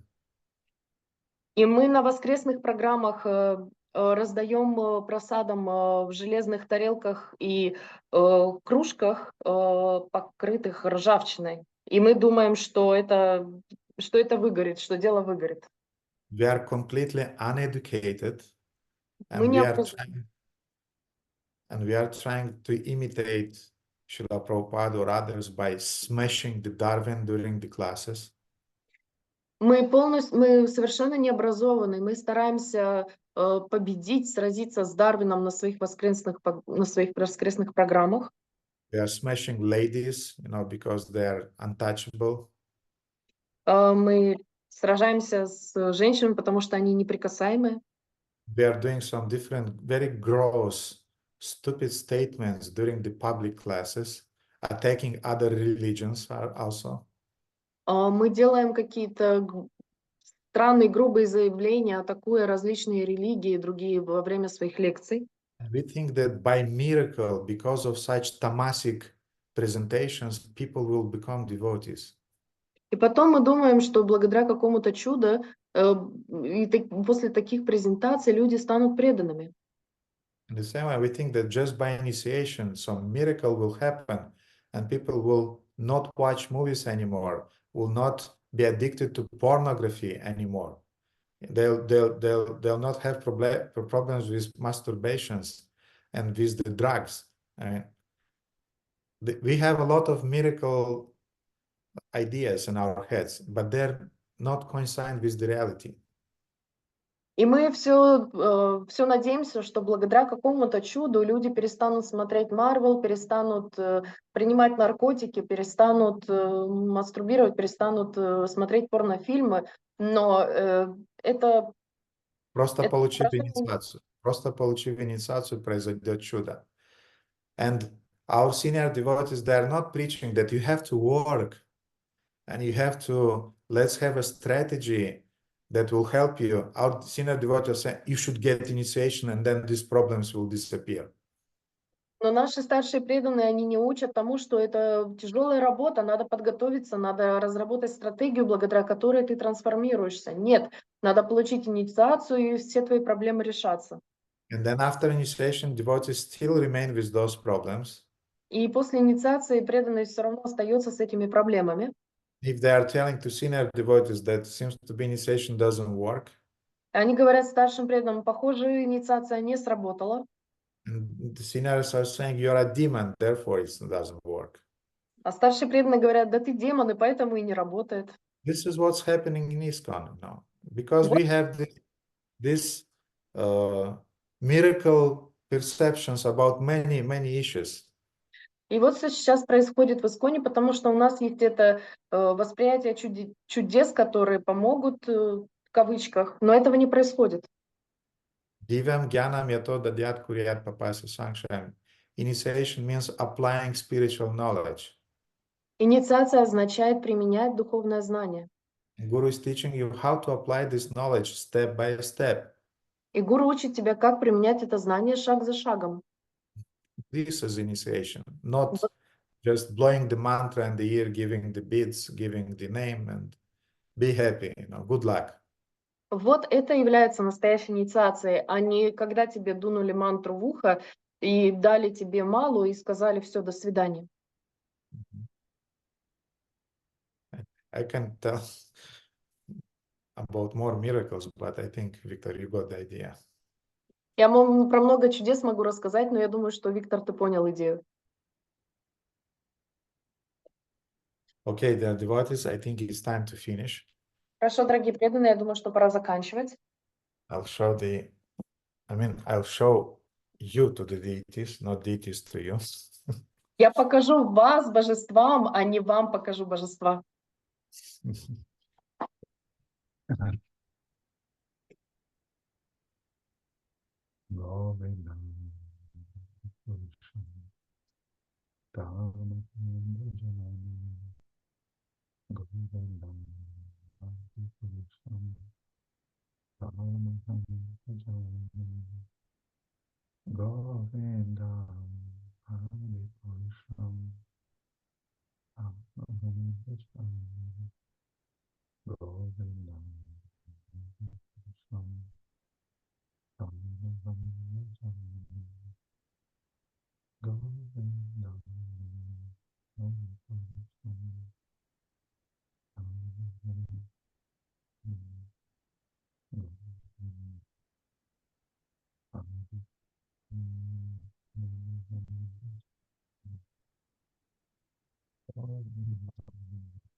Okay.